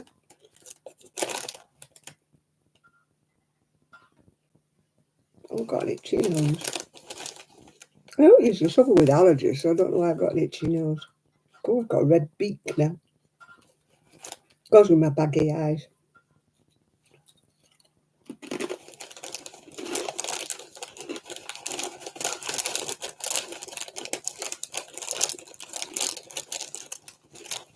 Oh no, I wasn't supposed to be picky, no.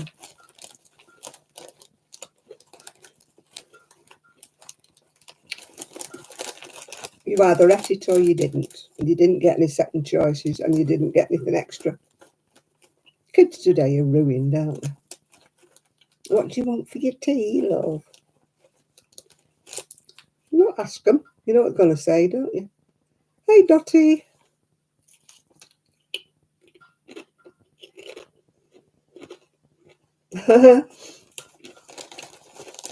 We've got a lady in our knit club.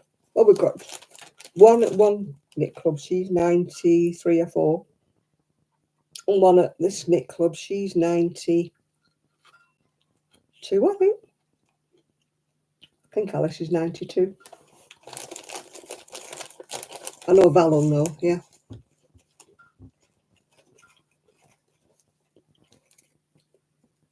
You had the same with cheese and beans. No, mine was just cheese.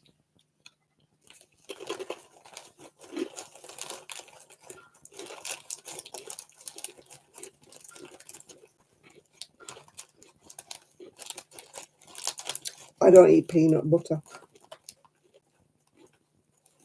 She's 92, yeah.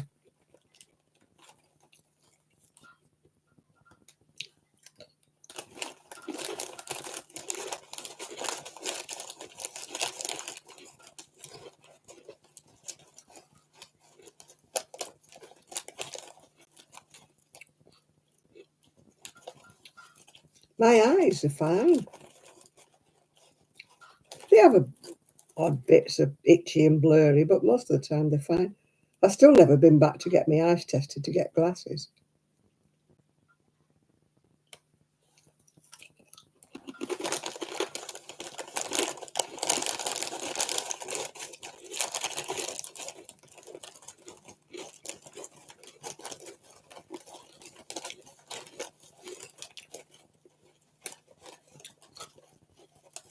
I like jacket potatoes. I used to eat a lot of them when I was poor. When you're poor, jacket potatoes.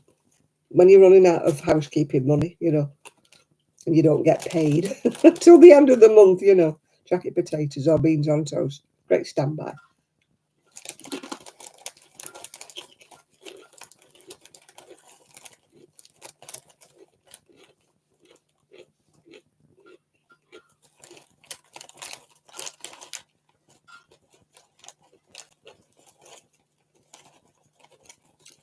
Yeah, when I'm broke, I had cheese on toast, sardines on toast, anything like that.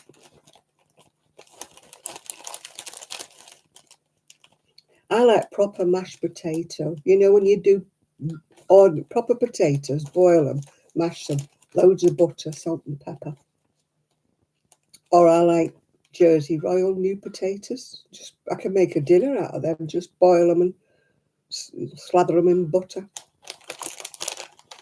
Yeah, egg and chips. I'm a very basic eater. Nothing wrong with egg and chips, yeah. Or scrambled egg, poached egg.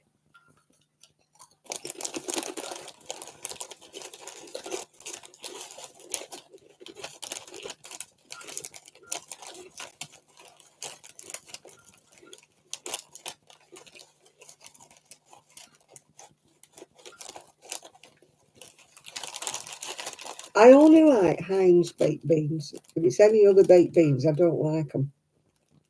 I know they're supposed to be bad for you because they're full of sugar, but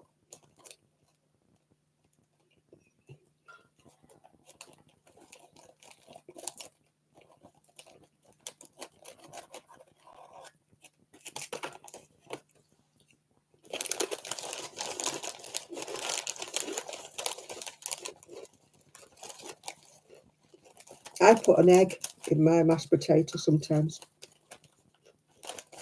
You know, you beat a raw egg into it because it cooks right with the heat from the mash, doesn't it?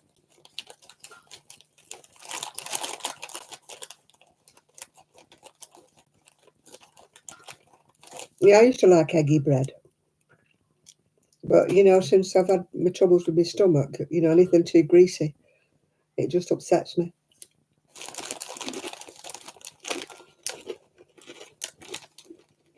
That's why I've got to reduce fat crisps.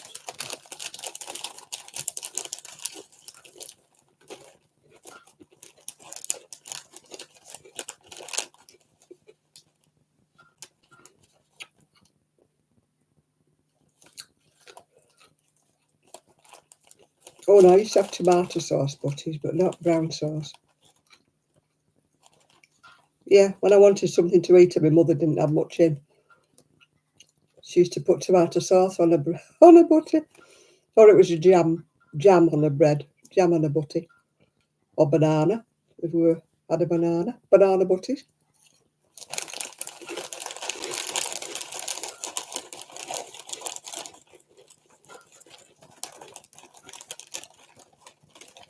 I had that the other day, a banana butty, a banana sandwich.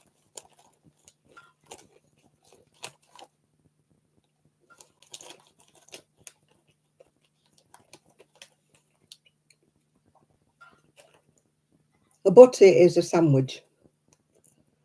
There's a difference. If you're from some parts of England, you would call it a sarnie, which is a sandwich. But if you're from the north, like I am, it's a butty. The banana butty. Oh, I like fish fingers. Fish finger butty. Oh, God.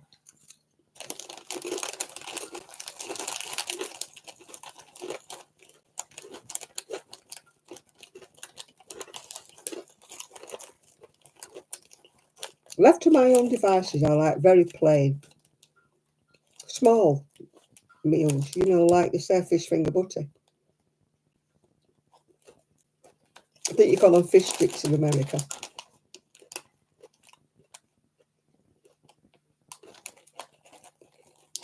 Or chip butty, yeah.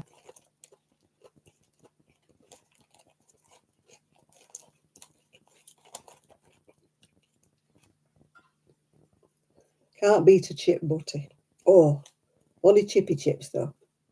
Or homemade chips if they're fried in the chip pan. I don't like oven chips, they're horrible.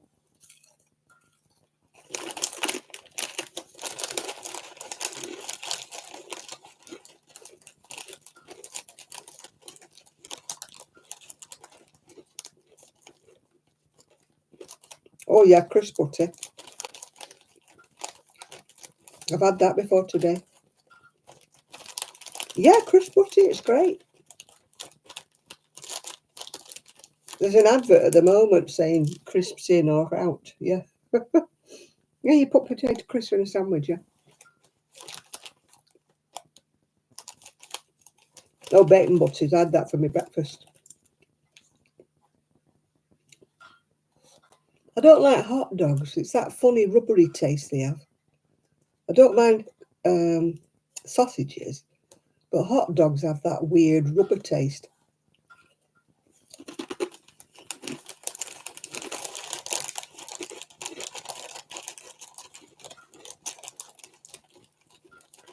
Nothing. Just potato chips on a butter. Yeah. We put everything in a sandwich, yeah. I put sultanas in a sandwich, jam in a sandwich, apple, sardines.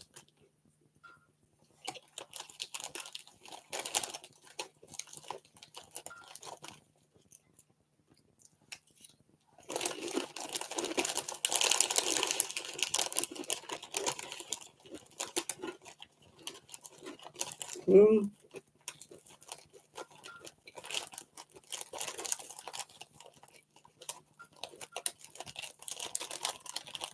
Everything goes on a sandwich if you're from the north. I don't know about the south, but everything goes on a butty.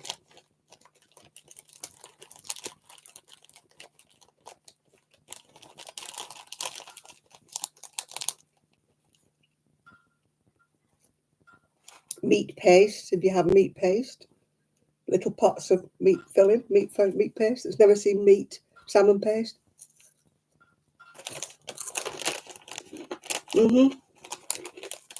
That's is it Wigan? A Wigan thing where you put meat pie in the sandwich, yeah. I know it's annoying, isn't it, Munchkin?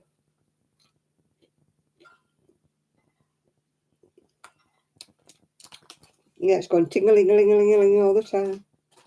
I tried to ignore it until I sit and listen to it, yeah. Yeah, potted meat. I think it's a northern thing from when you're poor. You put everything on bread to make it fill you up a bit.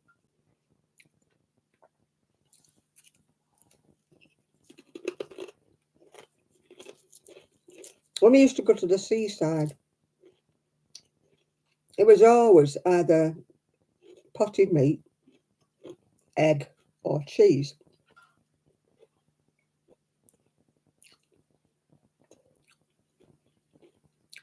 Because you never had any money for cooked meat or anything like that. Well, we didn't anyway.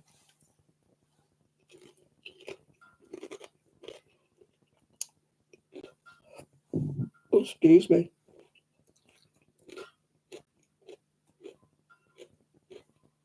Oh yeah, I put my peas in, yeah. Oh no, not put fried. Mine was in Scotland. I got asked did I want a fried Mars bar. I'm like, no.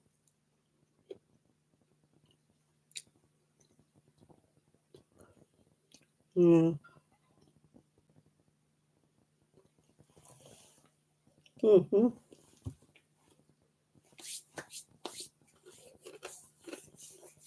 My treat used to be if we'd ever had lamb, a leg of lamb at the weekend. I used to love a lamb cut, sandwich. Oh, it's like heaven.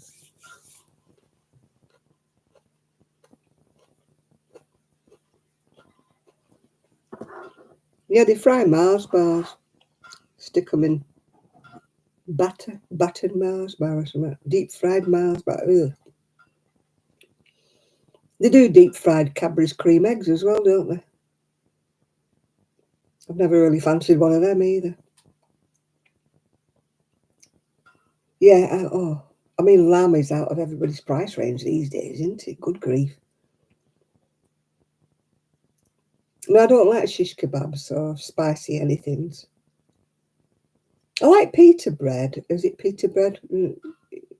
Uh, where I used to have it with salad. Is it pita bread? Well, you buy them packs of them and then you warm them until they puff up. And then you cut them and put salad in them. I used to love that, pita bread.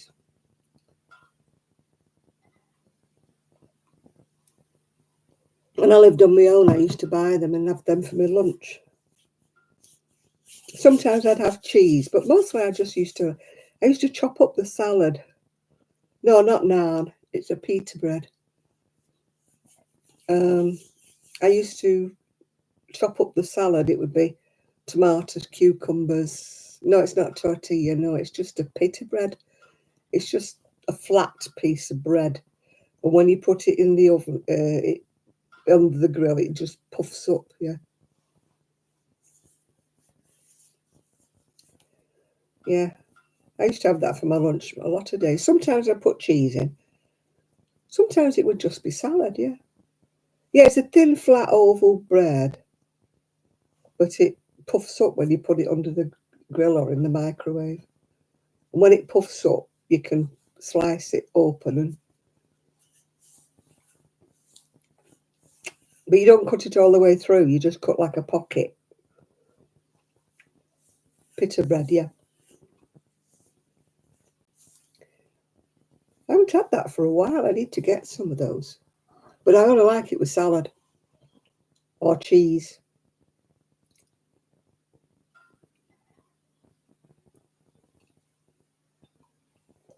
Oh, my friend had a Siamese, and every time I rang her up, it was like the cat's chorus. The cat hated her being on the phone, and it used to sing. Yeah, pita pockets. Yeah, they're not actually cut. You have to cut them yourself. These are pita bread, we call it over here. Yeah, I haven't had one of those for a long time, actually. But I just like chopped salad in them.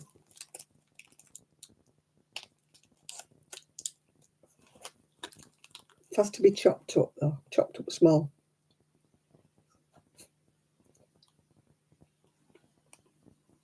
Hmm. I make a beeline for chihuahuas,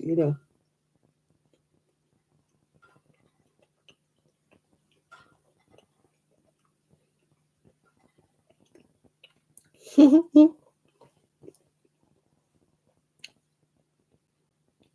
you get a blue Peter badge, anybody? I never did.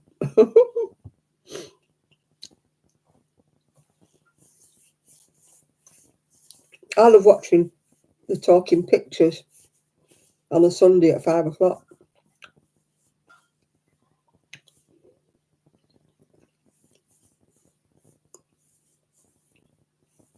No, you never had Tracy Island, but I never had any badge. And we definitely didn't get Jim will fix it.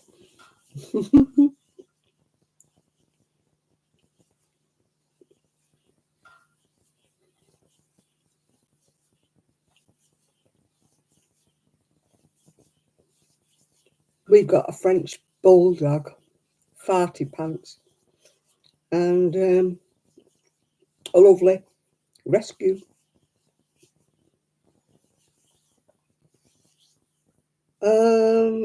Yeah, I think you can get it online, talking pictures.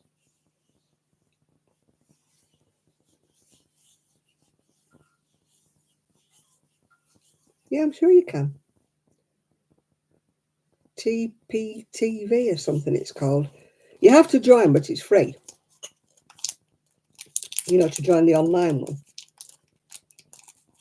You don't pay or anything like that. Yeah.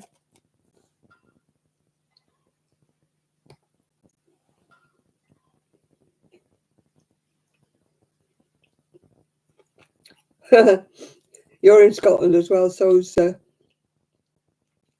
Linda.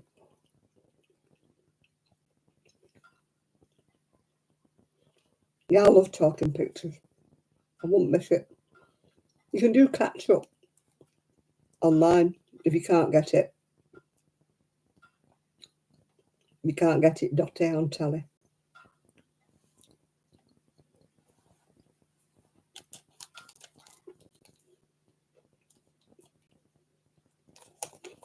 Yeah, they have all old films. The other night they had Van der Welt, but it was the old one, you know, with Barry Foster.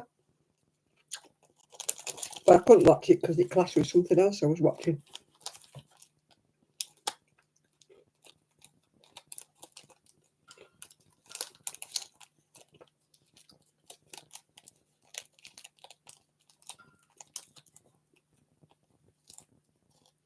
Yeah, on a Sunday at 5 o'clock I watch it. But you can, you know, get it on the catch up.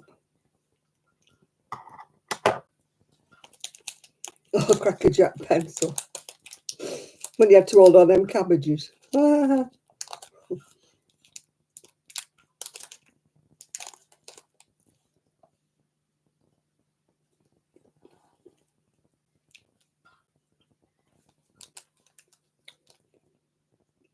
Yeah, they hadn't got to drop them, had they? They had their arms full of these cabbages.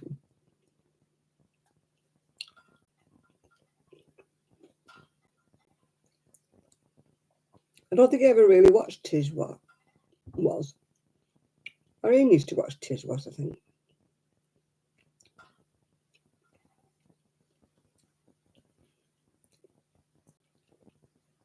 Oh, yeah, your chips have to be fried. Those oven chips are horrible.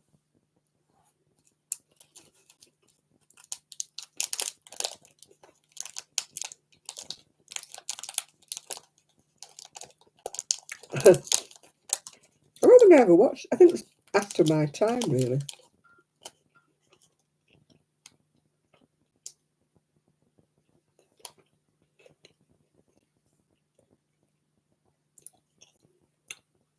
Well, Blue Peter was all sticky back plastic. This is what I made earlier.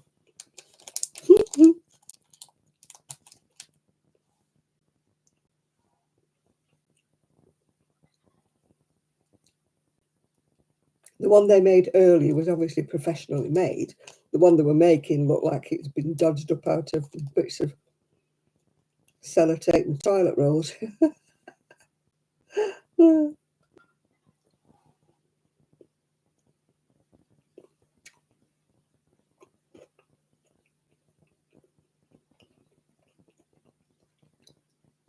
I used to dread it when my kid came out of school. You know, carrying cereal box with a toilet roll stuck up the top of it saying, I've made a boat. Oh, God, yeah.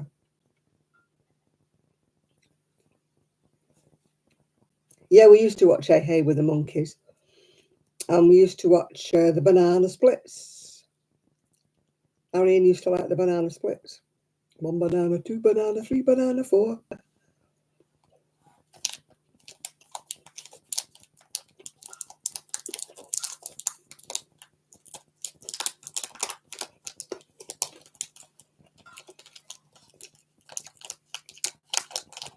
And we used to watch Scooby-Doo and Pepe Le Pew. And then that one with Lamsey. And he used to say, it's the Wolof, it's the Wolof.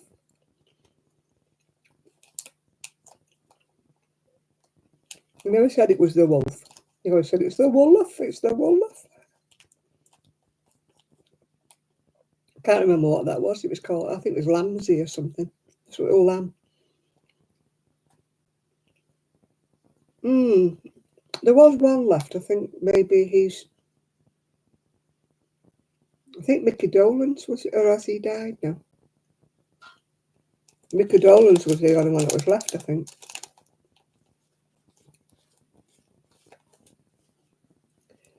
Oh, God, yeah, they used to make coat hangers and candles and things for the tree, didn't they? Did he die recently? Yeah. I know there was only, I think he was the only one that was left last time I knew, but maybe he's died. But they're all about 80, aren't they? I think, or they were.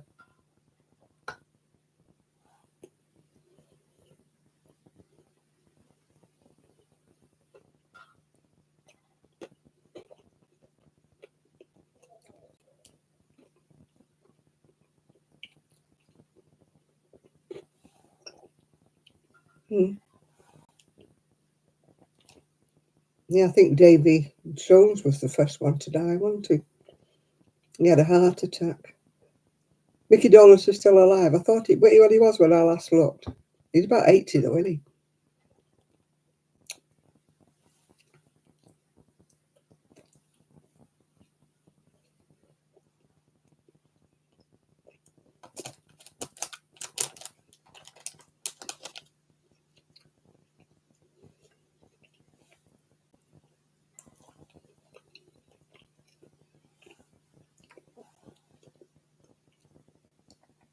I lose track of who's alive and who's dead, you know. When people say, oh, such a body's died, and you think, God, I thought they died ages ago.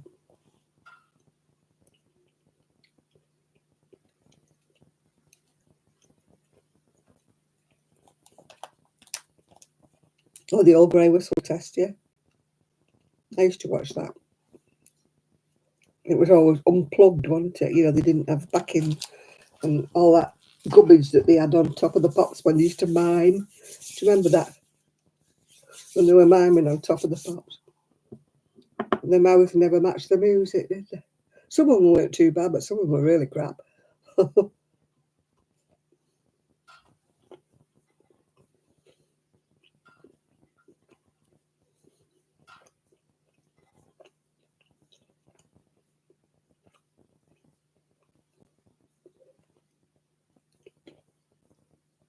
Oh, he's the same age as me then. Oh, no, he's a little bit older.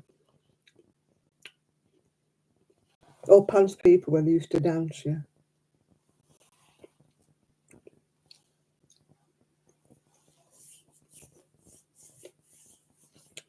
When you think they were considered quite racy, weren't they, at the time? I mean, they'd be tame now, wouldn't they?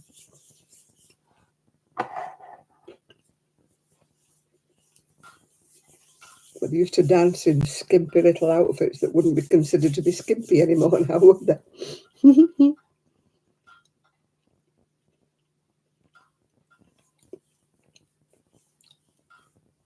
That man looks like John Travolta in Saturday Night Fever.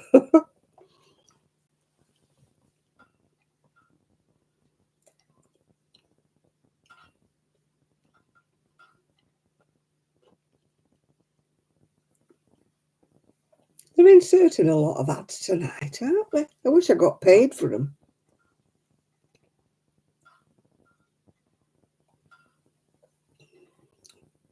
I loved that music. And he was walking down the street with them two paint pots.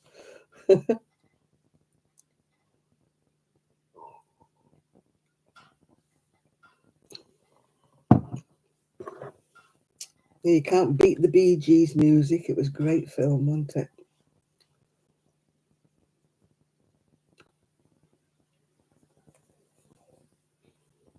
Yeah, but Pan's people, for the time, they were quite racy, weren't they? What they wore and what they dressed. But now, I mean, Pan's people, no, I don't think they are. No, one of them married Robert Powell, didn't she? Didn't she? I don't know whether he's still alive. Oh, the Bee Gees. No, we've still got the the main one still alive, isn't he? Barry. Yeah. Well, it's a bit doubtful whether they were from. I think they were from Manchester, and then they went to Australia, didn't they? But I think originally they were born in Manchester. But some people said they were from the Isle of Man. Yeah. So yeah, Barry's still alive. The others have all passed away.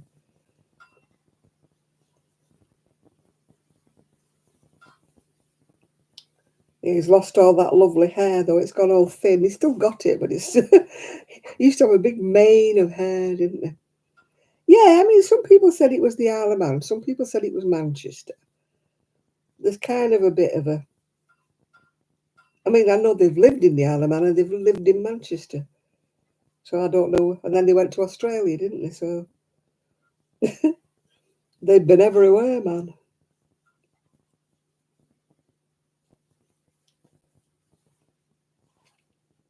Yeah, I watched that Who Do You Think You Are with Robin before he died. Oh, he did look poorly, though, when he did it. He was kind of like his little neck was lost inside his shirt. And it wasn't long after they filmed that he did die. I remember thinking at the time, my God, poor soul, he's like a little skeleton. And they did Who Do You Think You Are with him.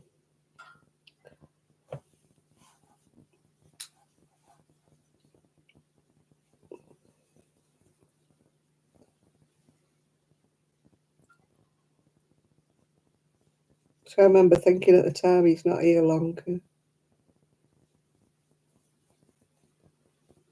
Oh, I've got ocular migraine. Oh,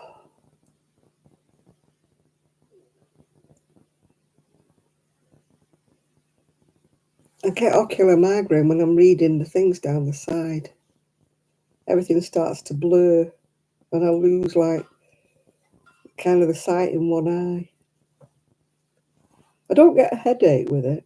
It's what they call ocular migraine. Because when they told me what it was, I was like, well, I don't get headaches, so how can it be migraine? But it is. I get it with computer work, yeah. And while I'm reading everybody's script that's down the side, that's what's doing it with me, giving me. Oh, I need to shut one eye.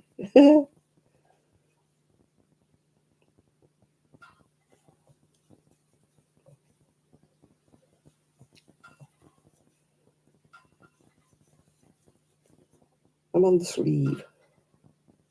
I'm on the sleeve of my little jacket.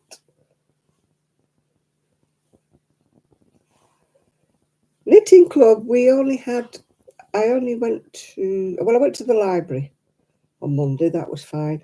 And I only had one knitting club on Wednesday because the evening one was cancelled because there was only going to be four of us there. So we decided not to bother with the evening one on Wednesday. So,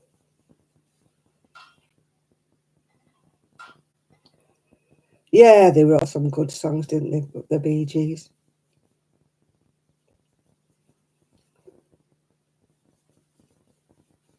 I can't tell you which one's my favourite one. I had a lovely LP. I haven't got any of my LPs anymore. Got rid of them when I moved here. With Barry Gibb singing with Barbara Streisand.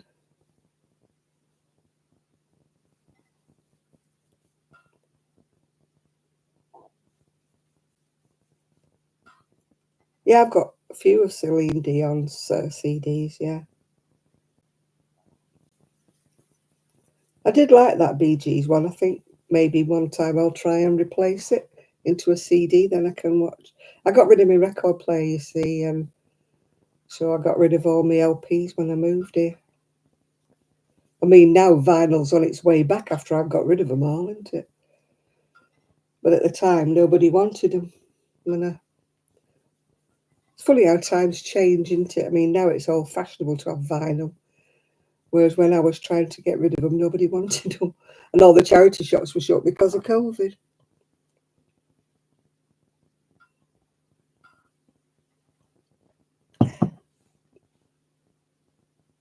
I moved at the wrong time. My niece is still waiting for her solicitor to pull the finger out to get her house sorted. She was hoping to have moved this week. Her moving date was Friday just gone, but it's been and gone.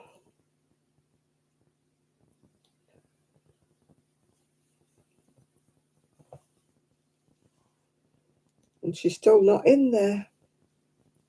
It's the solicitor faffing about. She said she's hoping that, the people who are moving in her house don't get fed up of waiting.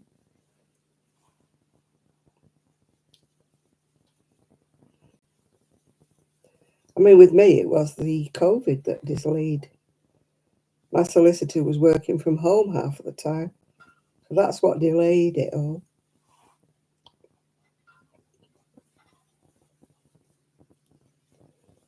But they don't half hang about.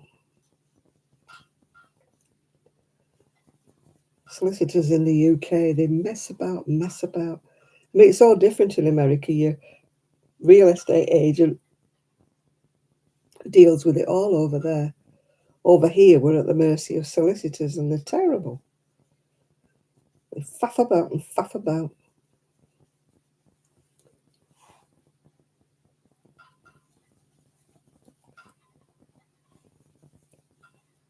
Yeah, Davy Jones used to be in Coronation Street. He played Ina Sharple's grandson when he first started out.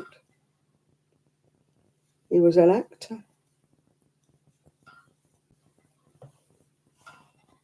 He wanted to be a jockey because he was so tiny. I mean, that's where he died, didn't he? He died at his ranch.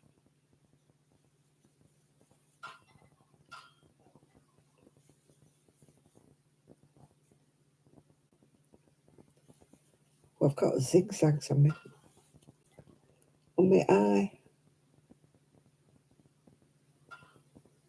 Oh,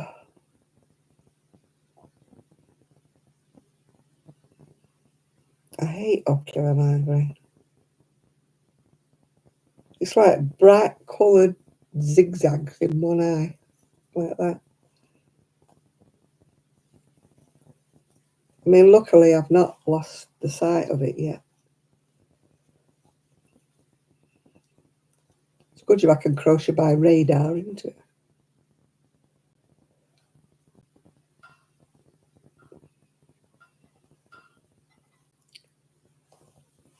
Do I wear reading glasses? I've never been back to have my eyes tested since I had my eyes lasered.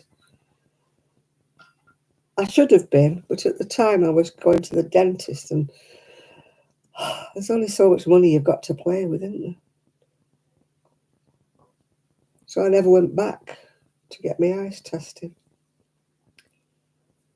I don't wear them anyway. My friend hated that song because she's called Caroline. And everybody used to sing it, and they even played it at her wedding, and she went mad because she told the DJ not to play it because it drove her potty that everybody thought they were, with her being called Caroline. They all thought they were the first ones to sing it to her or something. She absolutely loathed it.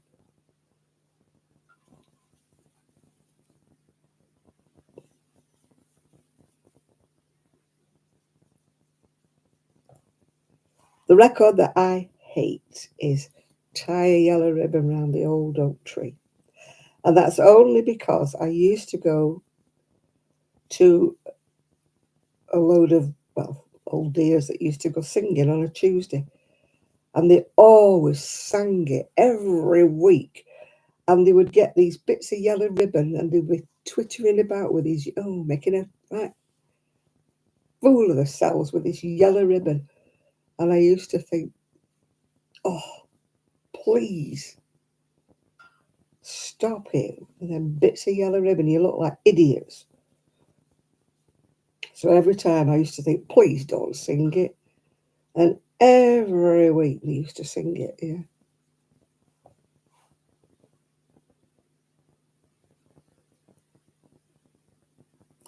Yeah, I left her a comment on Facebook saying that, it will hurt for about a week or so and then she'll feel the difference right away, yeah. Yeah, well, I didn't need the Manuka honey with this hand. I did with that one because they pulled the stitches out too soon and it hadn't healed. But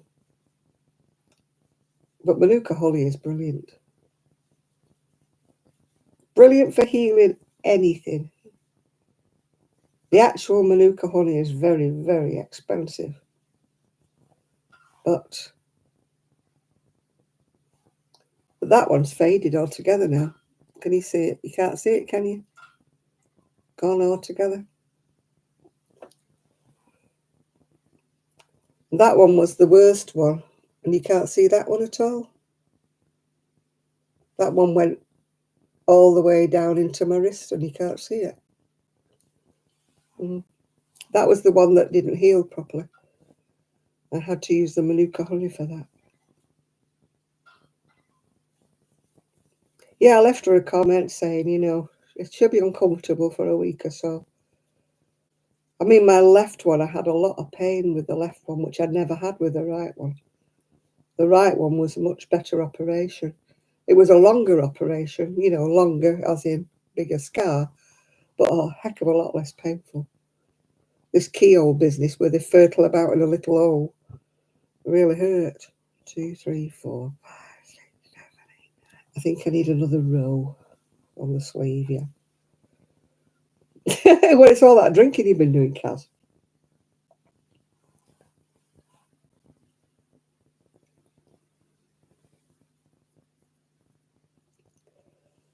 Oh, I didn't like that one either, Brown Girl in the Ring. I didn't like that one. I thought it was very, well, not racist, but, she looks like a sugar in a plum, No.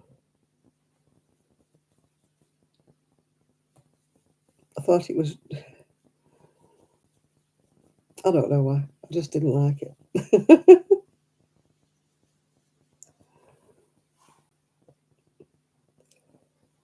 No, I've not seen the Amy Winehouse. I don't go to the cinema. I can't sit still. I fidget in cinemas. I have to get up and have a walk round. I can't sit still for about 3 hours. I'm a nuisance in a cinema. I get up to go to the toilet. I get up to go and buy a drink. I just wander around. I cannot sit still. There's something about the seats in a cinema.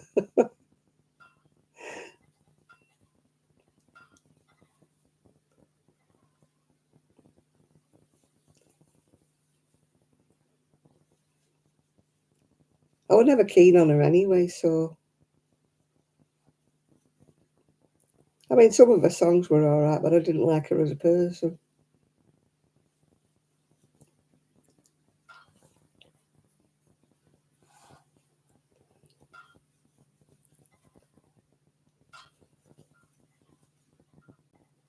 She wasn't in my cup of tea, as they say.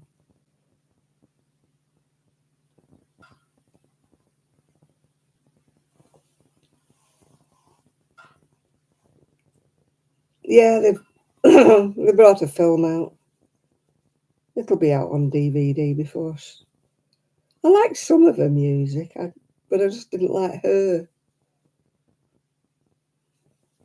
You know, the way she conducted her life, her lifestyle.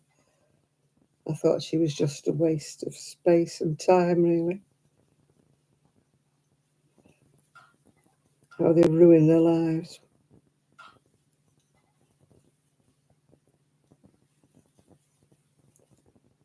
Not a very good role model for the young.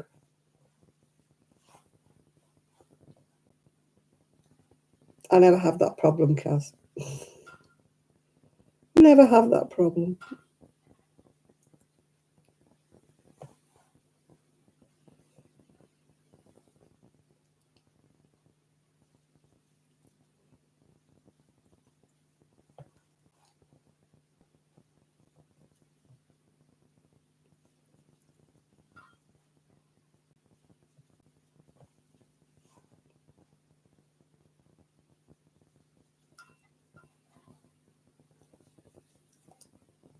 I don't really listen to Kiss, really. Can't really remember anything in this song. I'm very middle of the road, yeah. With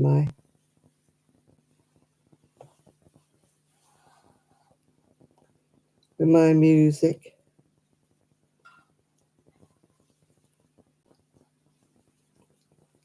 I was never really into much rock, and I definitely wasn't into punk. I was more folk songs, I suppose, when I was younger. Or people like the Everly Brothers and stuff like that. And then I got into reggae. Quite like reggae. I'm not a great fan of country and western. I like some of it. But I don't like the dreary stuff, you know, like where the wife's up and left them and the dog's died, you know. I don't like the dreary stuff. I like more like the Shania Twain type of country songs.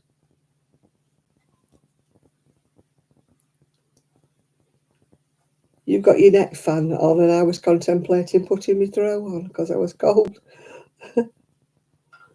I am always cold. I thought I had something wrong with my thyroid, but they say not. They test my thyroid and they say there's nothing wrong with it. I say, well, why? How come I'm always cold when everybody else is warm?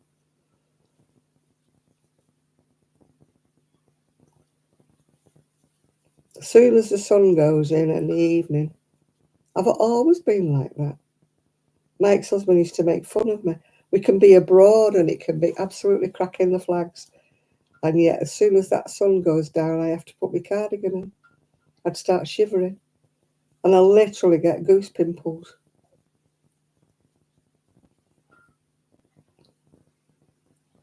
But yet they say there's nothing wrong with my thyroid.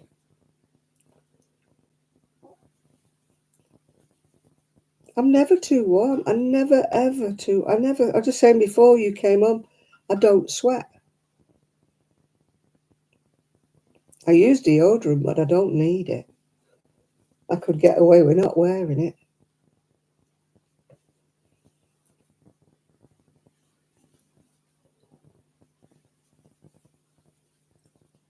I mean, I can sit here and like waves of shivers go all over me.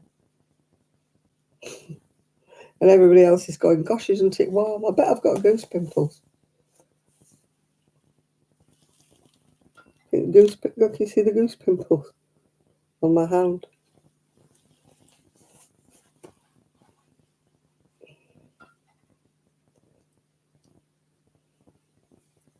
Your eyes are sweating. I'm not even warm at all. When I go to bed, I've got my duvet on and I've got my quilt thing over the top of the duvet. And I have to go to bed with a heat pack for my back. Otherwise, I can't get to sleep. And I wrap myself up in my duvet like a sausage roll. I have to wrap it all the way around like a burrito. They keep saying I'm not anemic. They test me. They say I'm not anemic. They say I haven't got anything wrong with my thyroid. And yet I keep telling him how cold I always am.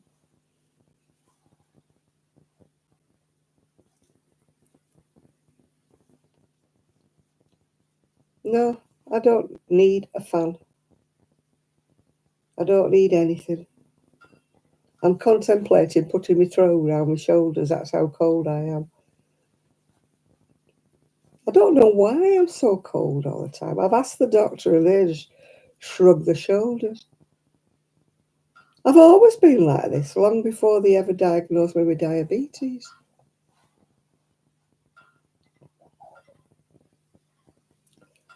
I mean, some days I'm so cold I can feel my hair like rising up because it's so cold, yeah.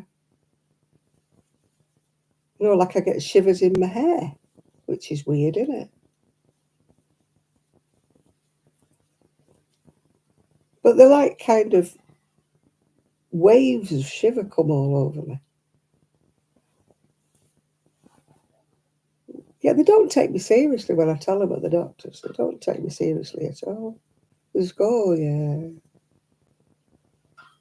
And I say, well, why am I wearing a coat?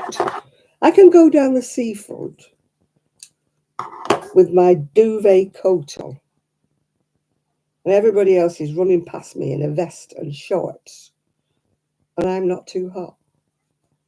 And people say, why have you got your coat on? And if I take my coat off, my teeth are shivering. It's weird, absolutely weird.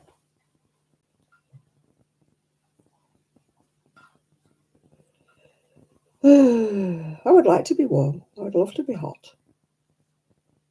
To walk around wearing shorts and a vest top. I mean, you can see today I've got long sleeves on. I had long sleeves on yesterday, if you noticed. Very, very rare you'll see me wearing short sleeves or sleeveless. If I have a sleeveless dress, I've got to have a cardigan on. No, I mean, yeah, they say I'm not anemic every time they test me. They say I'm not anemic.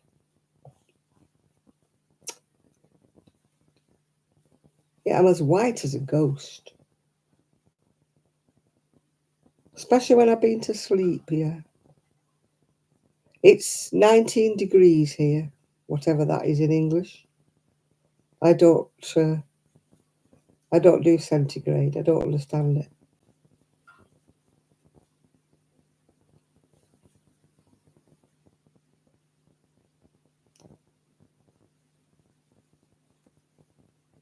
I'm pleasantly warm when it's about 80 degrees. Yeah, you see, 66, that's cold to me. I like it to be about 80.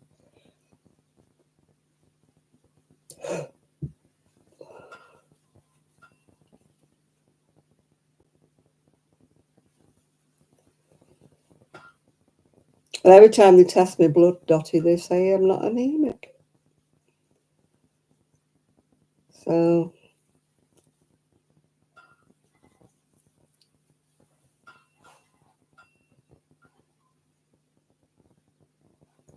double it and add 30. 1938. 68. Yeah, I suppose that's about right. Still cold. It was 23 here the other day. That's about as warm as it's been.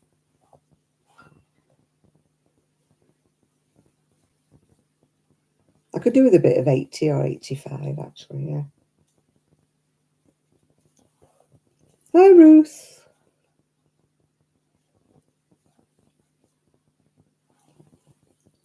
I'm on the second sleeve. I'm just hoping I've got enough wool. I mean, I've got a little bit in a little bit if I run out. I'm using the big ball, but I've got a little bit as well. This is the wool I had left over when I made that chevron pattern. I'm trying to use up bits, actually. Because you know I'm not one for blankets. Everybody seems to be killed for me to make blankets, you know. People leave these comments. I'm sure they're taking the pee because they know I hate making blankets. People say, oh, that would make a lovely blanket. And I'm like, I'm sure they did it to wind me up.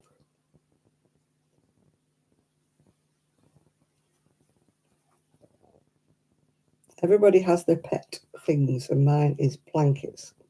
I don't like making them.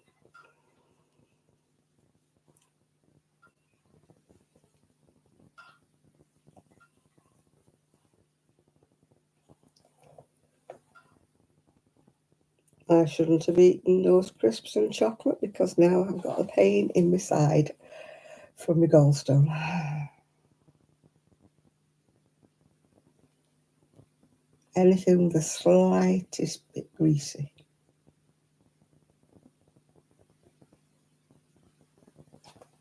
I have blue fingernails. The bottom of my fingers is blue.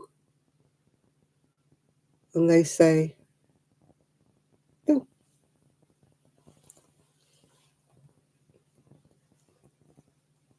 My nose is always cold. Absolutely freezing. It's cold now. Freezing cold, my nose.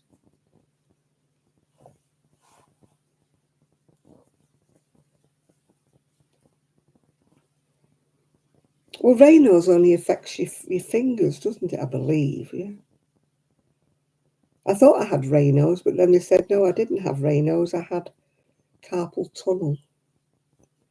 But for ages, I thought I had Raynaud's because if hands would go dead and cold, I'd have to stop doing my crocheting because they were so cold, yeah.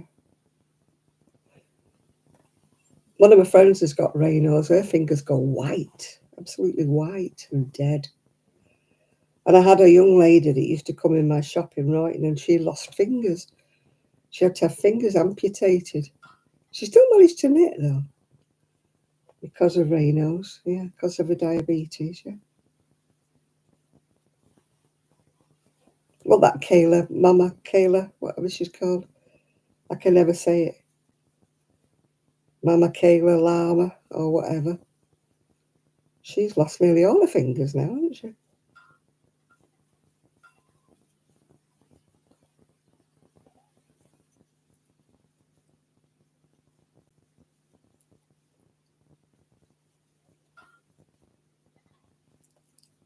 I mean, they link it to different things. I mean, my friend who has Raynaud's, they link it like to smoking, but she's never smoked as far as I can remember. If she did smoke, it was many, many years ago. She certainly doesn't smoke now.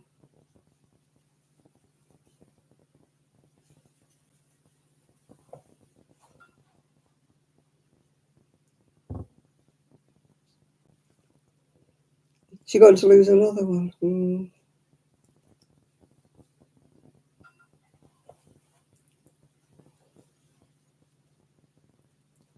I did used to watch her sometimes, but I used to think, if you're diabetic, why do you drink all that sweet tea? She drinks sweet tea like it's for fun, doesn't she? I don't know whether it's got real sugar in it or whether I don't drink sweet tea, so I don't know.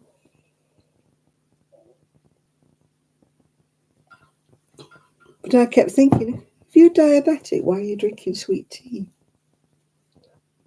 Maybe it's got saccharines in it, I don't know. I'm not a connoisseur of sweet tea, so I wouldn't know.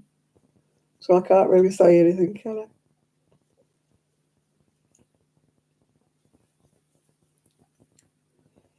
I know what she's going to do when she has done. No fingers left at all. Maybe she'll get artificial hands or something.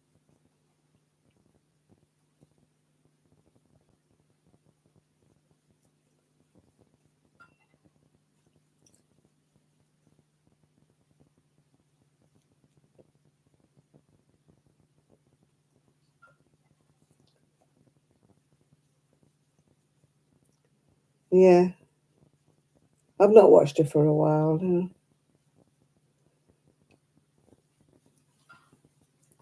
I used to watch her all the time, but I don't know why I stopped watching her. Not because of anything she's done or anything, but, you know, you have sort of spasms, don't you, where you watch people and then for no apparent reason you kind of go off watching them and then you don't go back, yeah. I think probably you find other people to watch, don't you? I know I haven't watched her for a while, yeah. But no reason. Yeah.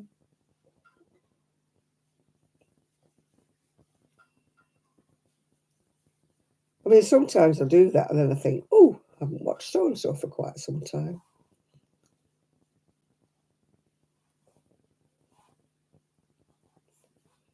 Yeah, I haven't watched her for a little while. Like I say, I don't know why I haven't watched her. Just she doesn't crop up in my feeds anymore. YouTube has a habit of just showing you the people that you watch a lot of, and you tend to just go to them because that's what they recommend, isn't it? So you tend to forget about the ones you haven't watched for a bit. And then all of a sudden you maybe think, hang on. I mean, when it says ring the bell, like, and they'll notify you, they never notify me. If I'm on YouTube, I sometimes get notifications on my phone, but I have to go into my subscriptions on my YouTube on here to look, and then it only really gives me the ones that I watch the most. And then the ones I haven't watched for a while, they don't show me the latest ones. I don't know whether it happens with you or not. And you have to go and search for them. When you think, not seen him for a while, her for a while. And then it keeps giving me oddities, like things, that I don't watch. I'll sometimes get like sewing ones and, things like that I don't watch. And I'm thinking, why are you recommending that to me?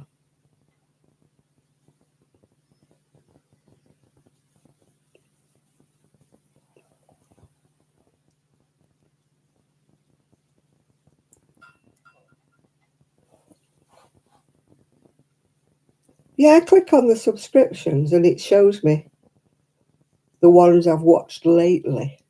But if it's somebody I haven't watched for a while, it stops updating me.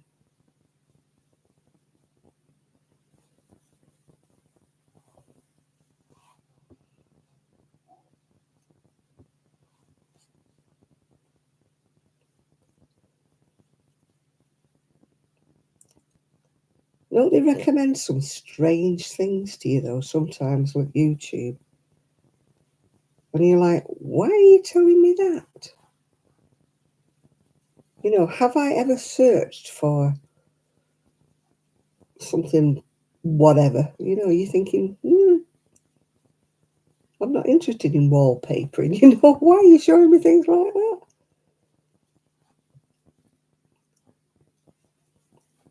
I mean, occasionally I'll look at a tiny house video and then it bombards me with tiny house videos. Yeah, I'm sure it does listen in. Facebook certainly does. You can be talking about cremations and funerals in the house, and then all of a sudden you get all these adverts on Facebook. Have you planned your funeral yet? And I'm like, hang on a minute.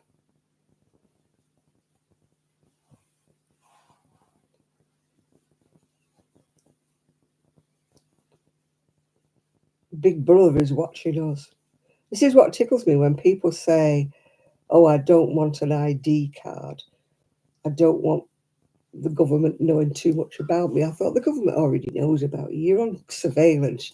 Everything you do online is monitored. Everything you draw out at the bank, you're monitored, and yet they don't want an ID card. Yeah. Hi, Denise. Have you got a note signed by your mum, have you? Yeah, when you get to a certain age, Dottie, you get funerals. Have you made a will yet? Haven't you? And all that. Or equity release on your house. You get them when you get to a certain age, don't you? I mean, the adverts on the telly are as bad. If you watch some things in the afternoon, they must think we're all doddery that are watching. And you get all these,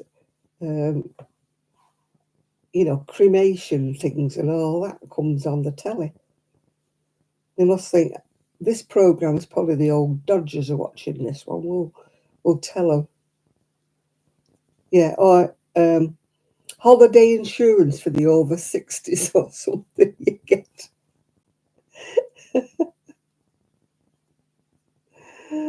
Oh, God. You have to laugh, don't you?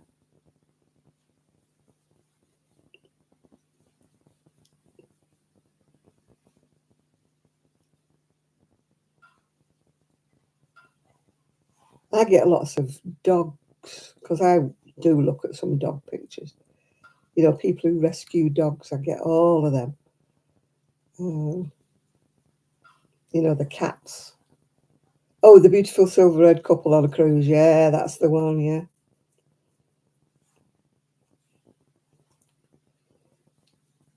The cruise that none of us can afford. Or the ones for Park Dean. I like the one that says at the bottom. It even says it on the Bucklands ones.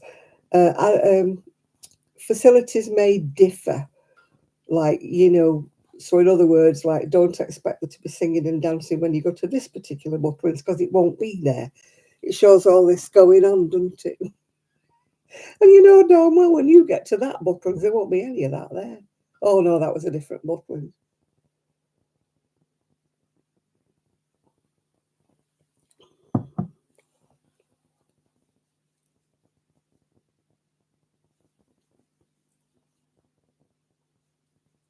I'm just trying to think what adverts are bombarding me at the moment. Oh, I never see that.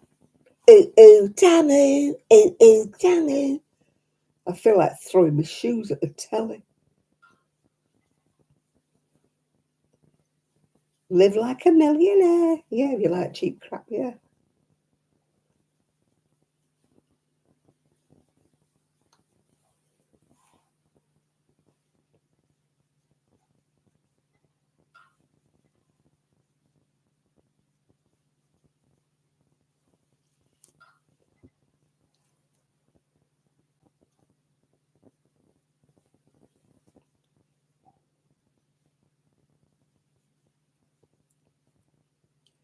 I know. We're honoured with her presence. She's actually off work for 2 weeks. So we've actually got Kaz, and we might actually get her next week if we're lucky.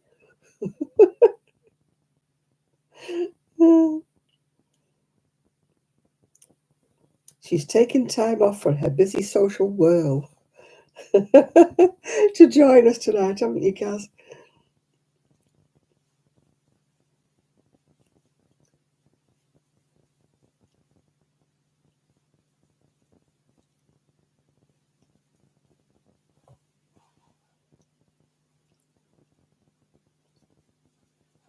I get asked every week, Kaz, have you seen Kaz? Have you seen Kaz?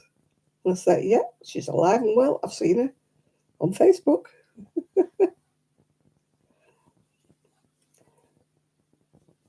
I think she's on holiday in her backyard. Same as me. She knew. We were talking about where we would go if we had money. See, there you are, Kaz. See how you've been missed.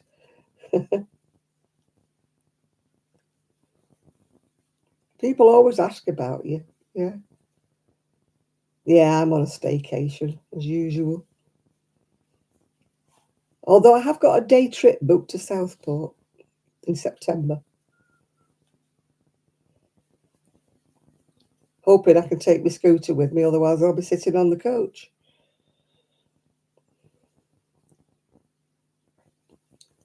Because I cannot walk anywhere these days.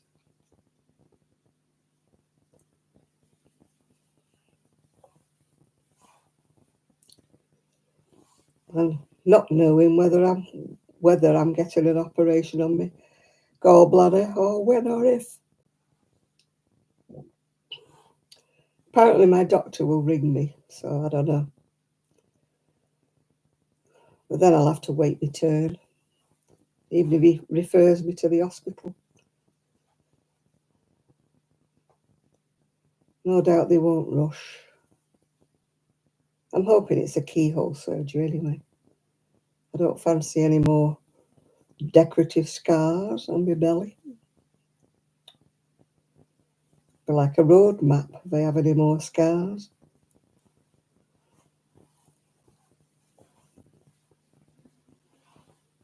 You could play dot to dot, couldn't I? Join them up.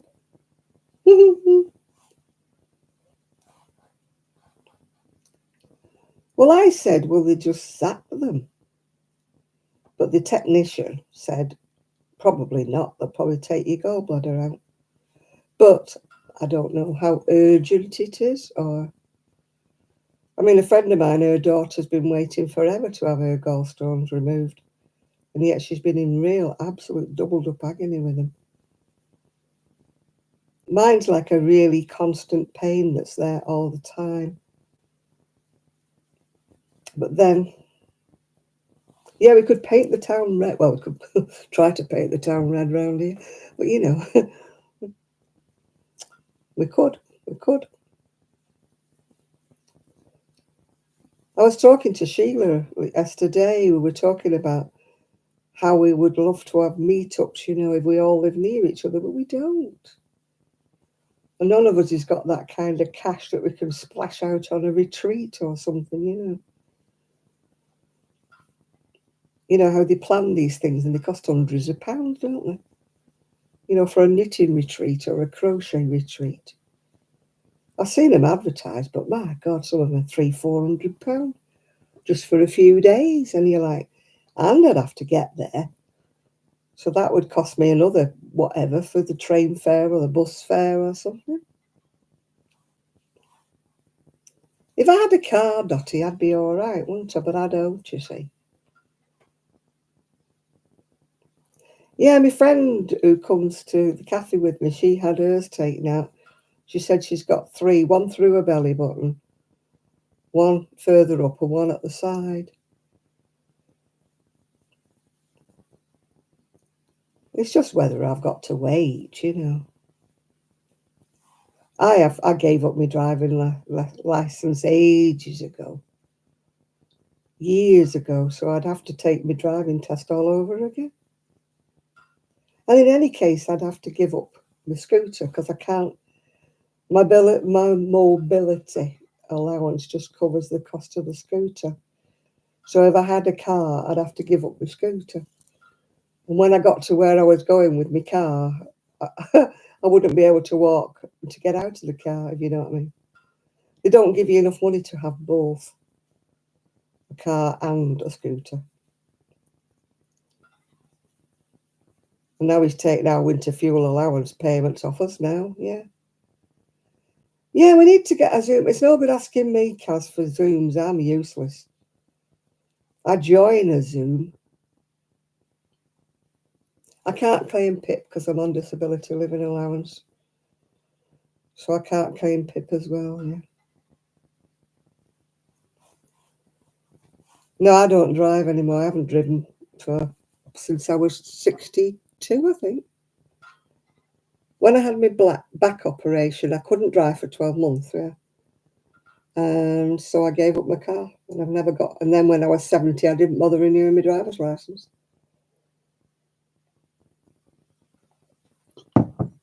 Because I knew I wouldn't ever be able to afford a car again.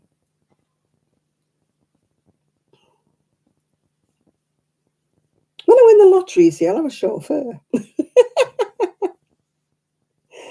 I'll hire a chauffeur to drive me everywhere. You know, when I'm rich, I'll be doing a whistle-stop tour. I'll come round and see you all. You'll be sick of me. Hi, it's me. Coming to a hotel near you. And don't say you're out because I know you're in. You'll all be hiding behind your curtains. Shh, pretend we're not in. Turn the light off. Hide behind the sofa. It's Jan.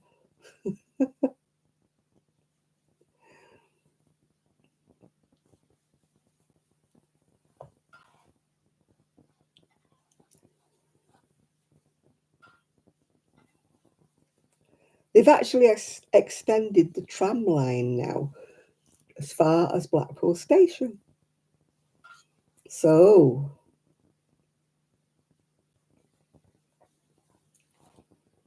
I'm on Windows 11, but I can't say I recommend it because all the features I had on Windows 10, which was like the ability to edit photos, and that has vanished. You've got to buy everything with Windows 11. Which, obviously, being so wealthy, of course I have bought them all, haven't I? No.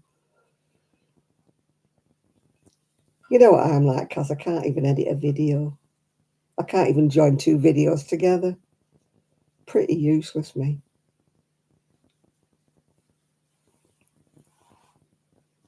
And I can't learn online. I've tried learning through YouTube, but I can't learn anything.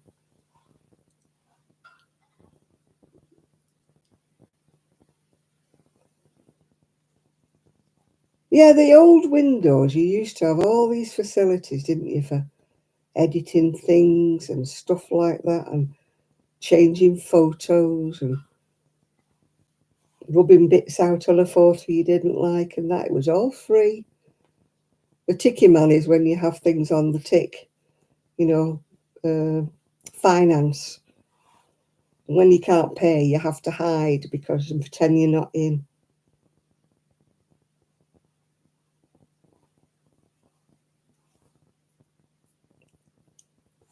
You know, you duck down behind the sofa and, yeah, the never, never. They used to do that with the rent man when the rent man used to knock. If they hadn't got the money, they used to turn the light off and hide behind the sofa in case he looked through the window to see if he was in. Yes, kids, you had to learn to shh. It's a game. Shh. Can't speak. Don't move. I'm playing a game.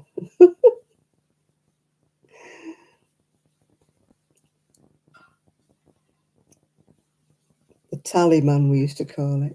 You call it the ticky man. We used to call it the tally man.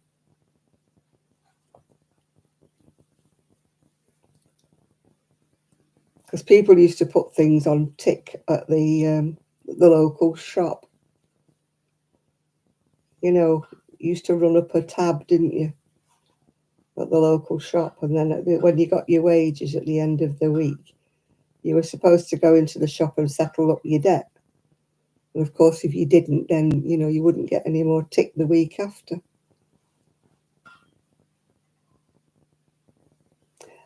I never thought I would ever do YouTube videos. How I did it was I started off with a blog. And I got so sick of typing and putting photos on. And it used to take me so long to do these photos and to write things every week and that. And I did have quite a few people that used to follow me. Well, I said quite a few, probably about 20, 30, which was a lot to me when I first started.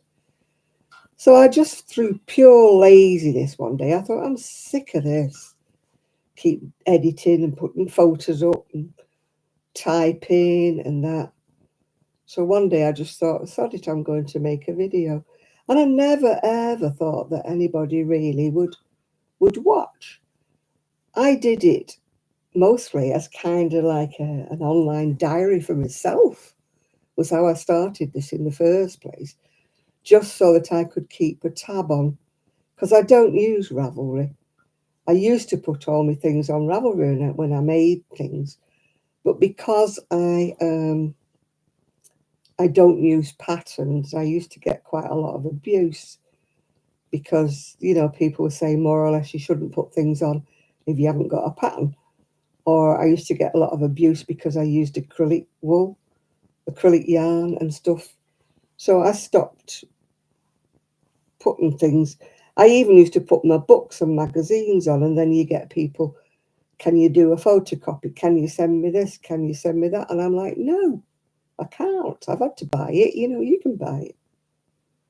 1, 2, 3, 4, 5, 6. So I got fed up with Ravelry. I still use it to find patterns and things, but I don't use it to update my projects anymore, or to put my books and patterns on anymore.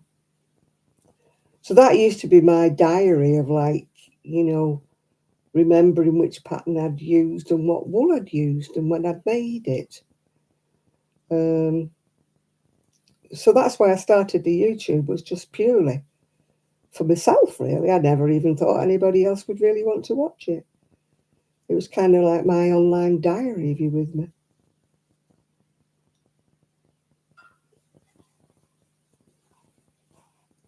And it still is, really. I just witter. Yeah, well, I was talking to Sheila. Like I said, she's a very nice lady. I was talking to her yesterday. Well, typing to her yesterday. She's very nice, very helpful lady.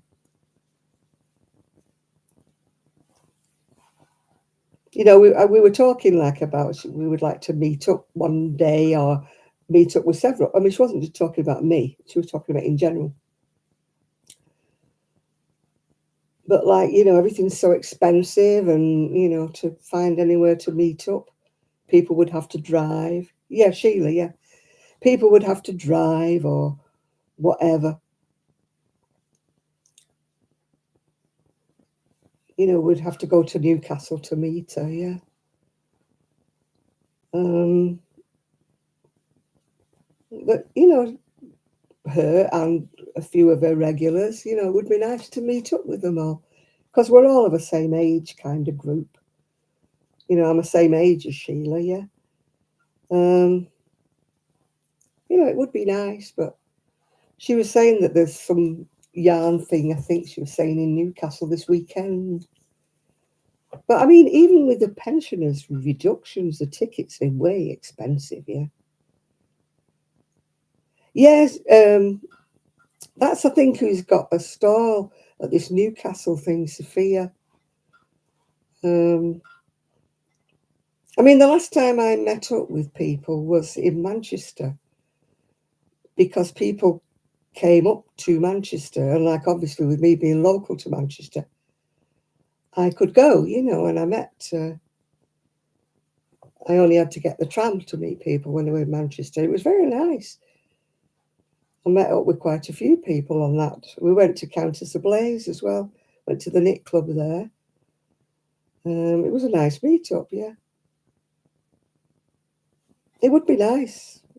So, but that's Sophia. I haven't watched her either, but she's the one who I think Sheila would have liked to have gone to visit her because she's in Newcastle, I think, this weekend.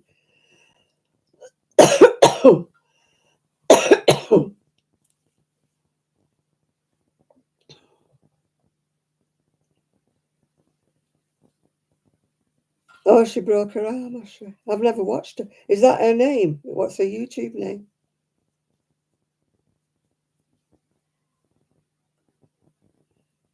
And she calls Sophia on her YouTube.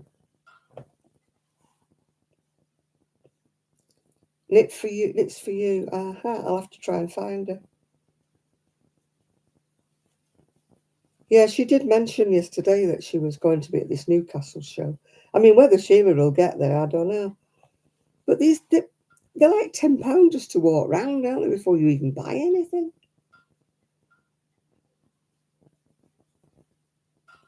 Yeah, it was with Zoe, yeah. And I met Cam Cab, what's she called? Cheryl, yeah. The best one of all was when I met Claire, you know, from Australia. When she came to my house, it was a big surprise. She came with Zoe to my house, and she was in the UK. And we went to um, Cockermouth. We all went to the Yarn Festival at Cockermouth. She's lovely, Claire. Really, I was like, oh, fangirl, fangirl, you know.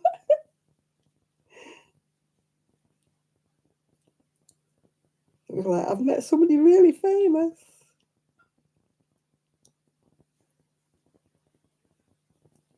Well, yeah, I've been recognised 3 times from my YouTube. Yeah, I was with Kelly, yeah. Once I was in Abercarn in Manchester, and this lady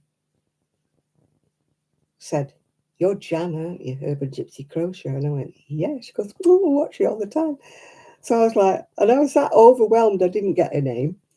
And then another time I was in Cockermouth and another lady came up to me there and said, "Excuse me, are you Jan?" And I went, "Yeah." And then the third time I was in the Naked Sheep in Cleveland, and a lady came up to me there and said, "You're Jan, aren't you?" And I went, "Yeah." Yeah, Claire's changed. She was Bob Wilson 123, but that was the name of her dog. So after her dog passed away, she's now changed her name, yeah. Oh, I've only been a celebrity 3 times in my life, Dottie. You can't exactly say people flocked to say hello to me.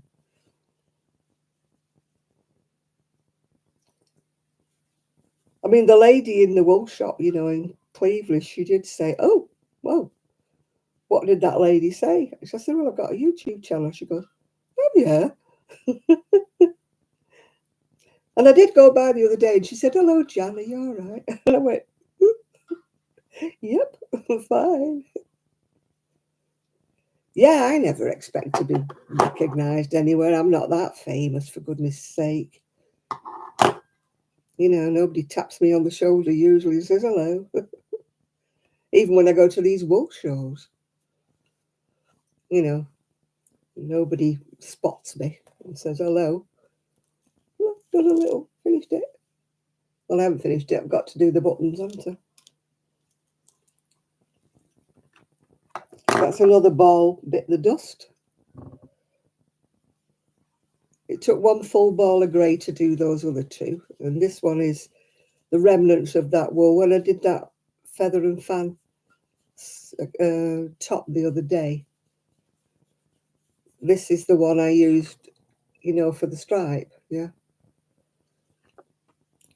And I still got, I think, a ball and a half or 2 balls of the pink cotton left. I might do a different pattern. I'm getting fed up with doing this pattern now. This pattern's all right, doing it in fancy wool, but it's a bit boring. Daily dance lady. How do you think I felt when I opened the front door and Claire was standing there? I was like, "Ah, you're in Australia." My migraine stopped now. No, it's reading the gump down one side that does it with me.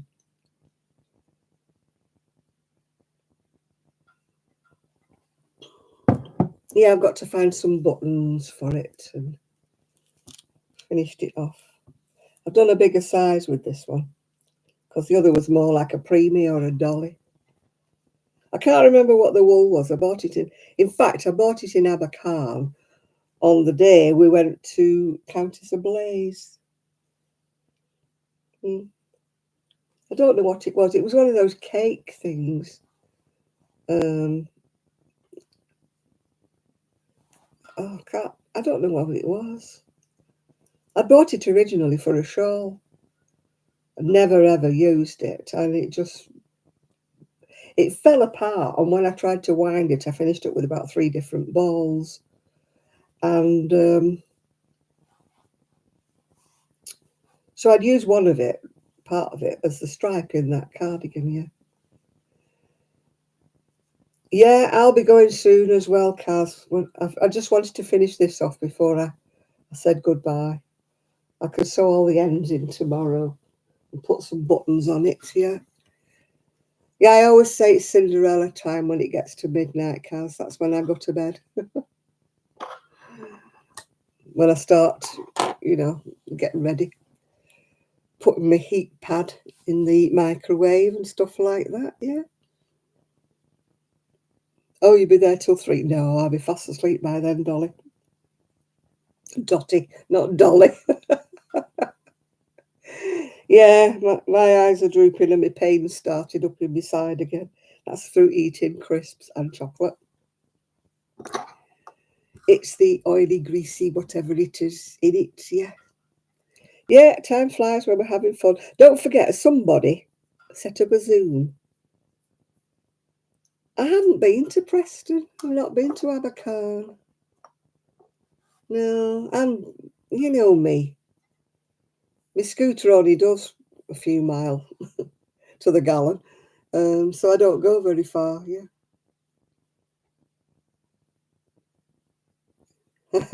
It probably is the chocolate, Ruth. You're probably right. I shouldn't be having it. I'm diabetic.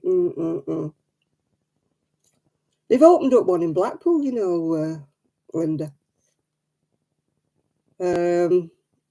They've opened up not an avocado, a hobby something or other. Yeah, they've opened one of them.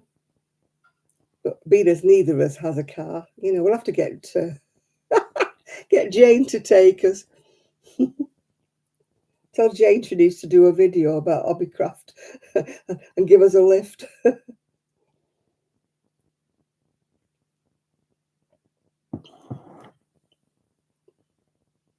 No, I'm all right with coffee. No. Hobbycraft, yeah. Persuade Jane that she needs to do a video about hobbycraft, yeah. I've done Zooms when somebody else has invited me in. It used to be Denise, I think, that used to do it. But Denise does one. She does a Zoom now with all her knitting friends, doesn't she, Denise, now? I did join it one time, but I was a bit out of my depth because being a crocheter, and they were all doing them Stephen West shawls and stuff, yeah. Well, you could look at that. What is it? Something for you, knit for you, or something? That's Sophia. Sophia, is she called? Knitting for you or something? I can't remember what she's called now. Knits for you. I'll have to remember that because I'm a bit hopeless at remembering things. Knits for you, yeah. I'll have to write that down because by tomorrow morning I'll have forgotten it. Yeah, she does. I mean, she's lovely, don't get me wrong, and her friends are lovely. Denise's friends, but I just felt a bit out of it because, you know, they're all doing knitting and they're all doing Stephen West shawls and they're all doing socks, and then they have these cast-on parties and they've all got multiple projects, and there's me with me one, well, two if I'm lucky. I'm just not one for multiple cast-ons, and I don't knit that much anyway. So even though they were very, very nice, I'm not knocking Denise's Zooms at all. But when Denise used to do the Zooms, it was just me, and I'm just trying to think who else used to come on it with me. There was about 5 of us used to come on. But one by one, they all sort of either got jobs or they drifted off or they did different things. I think Shani used to come on as well. You're back and we're all going, Nerdy Stitcher, yeah. Yes, well, somebody will have to do a Zoom and let us all know, and then we can all join in. Yeah, welcome back, Nerdy, because we are going as usual. So one of you Zoomy people, can you make a Zoom and then invite us all? But if you're in America, can you bear in mind that people in England are probably asleep? Yeah. Okie dokie. So I shall see you all very soon. Hopefully. Sonia, that's the one. Sonia used to Zoom with Denise. You're right there. There used to be about 5 of us.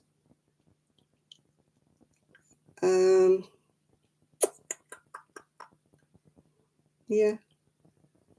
Right, I'm going to go now. So anyway, thank you all for being here, keeping me company.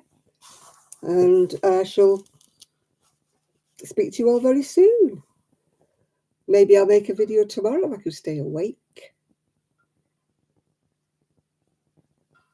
Yeah, we could do Friday nights if we could get anybody who's in America to decide when it's Friday night for us. Yeah. Like I say, just let me know when you're Zooming. The only night I go out is Wednesdays, because I do go to my knit club on a Wednesday evening. But apart from that, I'm in the evenings. So bye now. Speak to you all very, very soon. Thank you for your company. Thank you for my thumbs up. Thank you. And I shall speak to you very soon. Night, night, everybody. Night, night.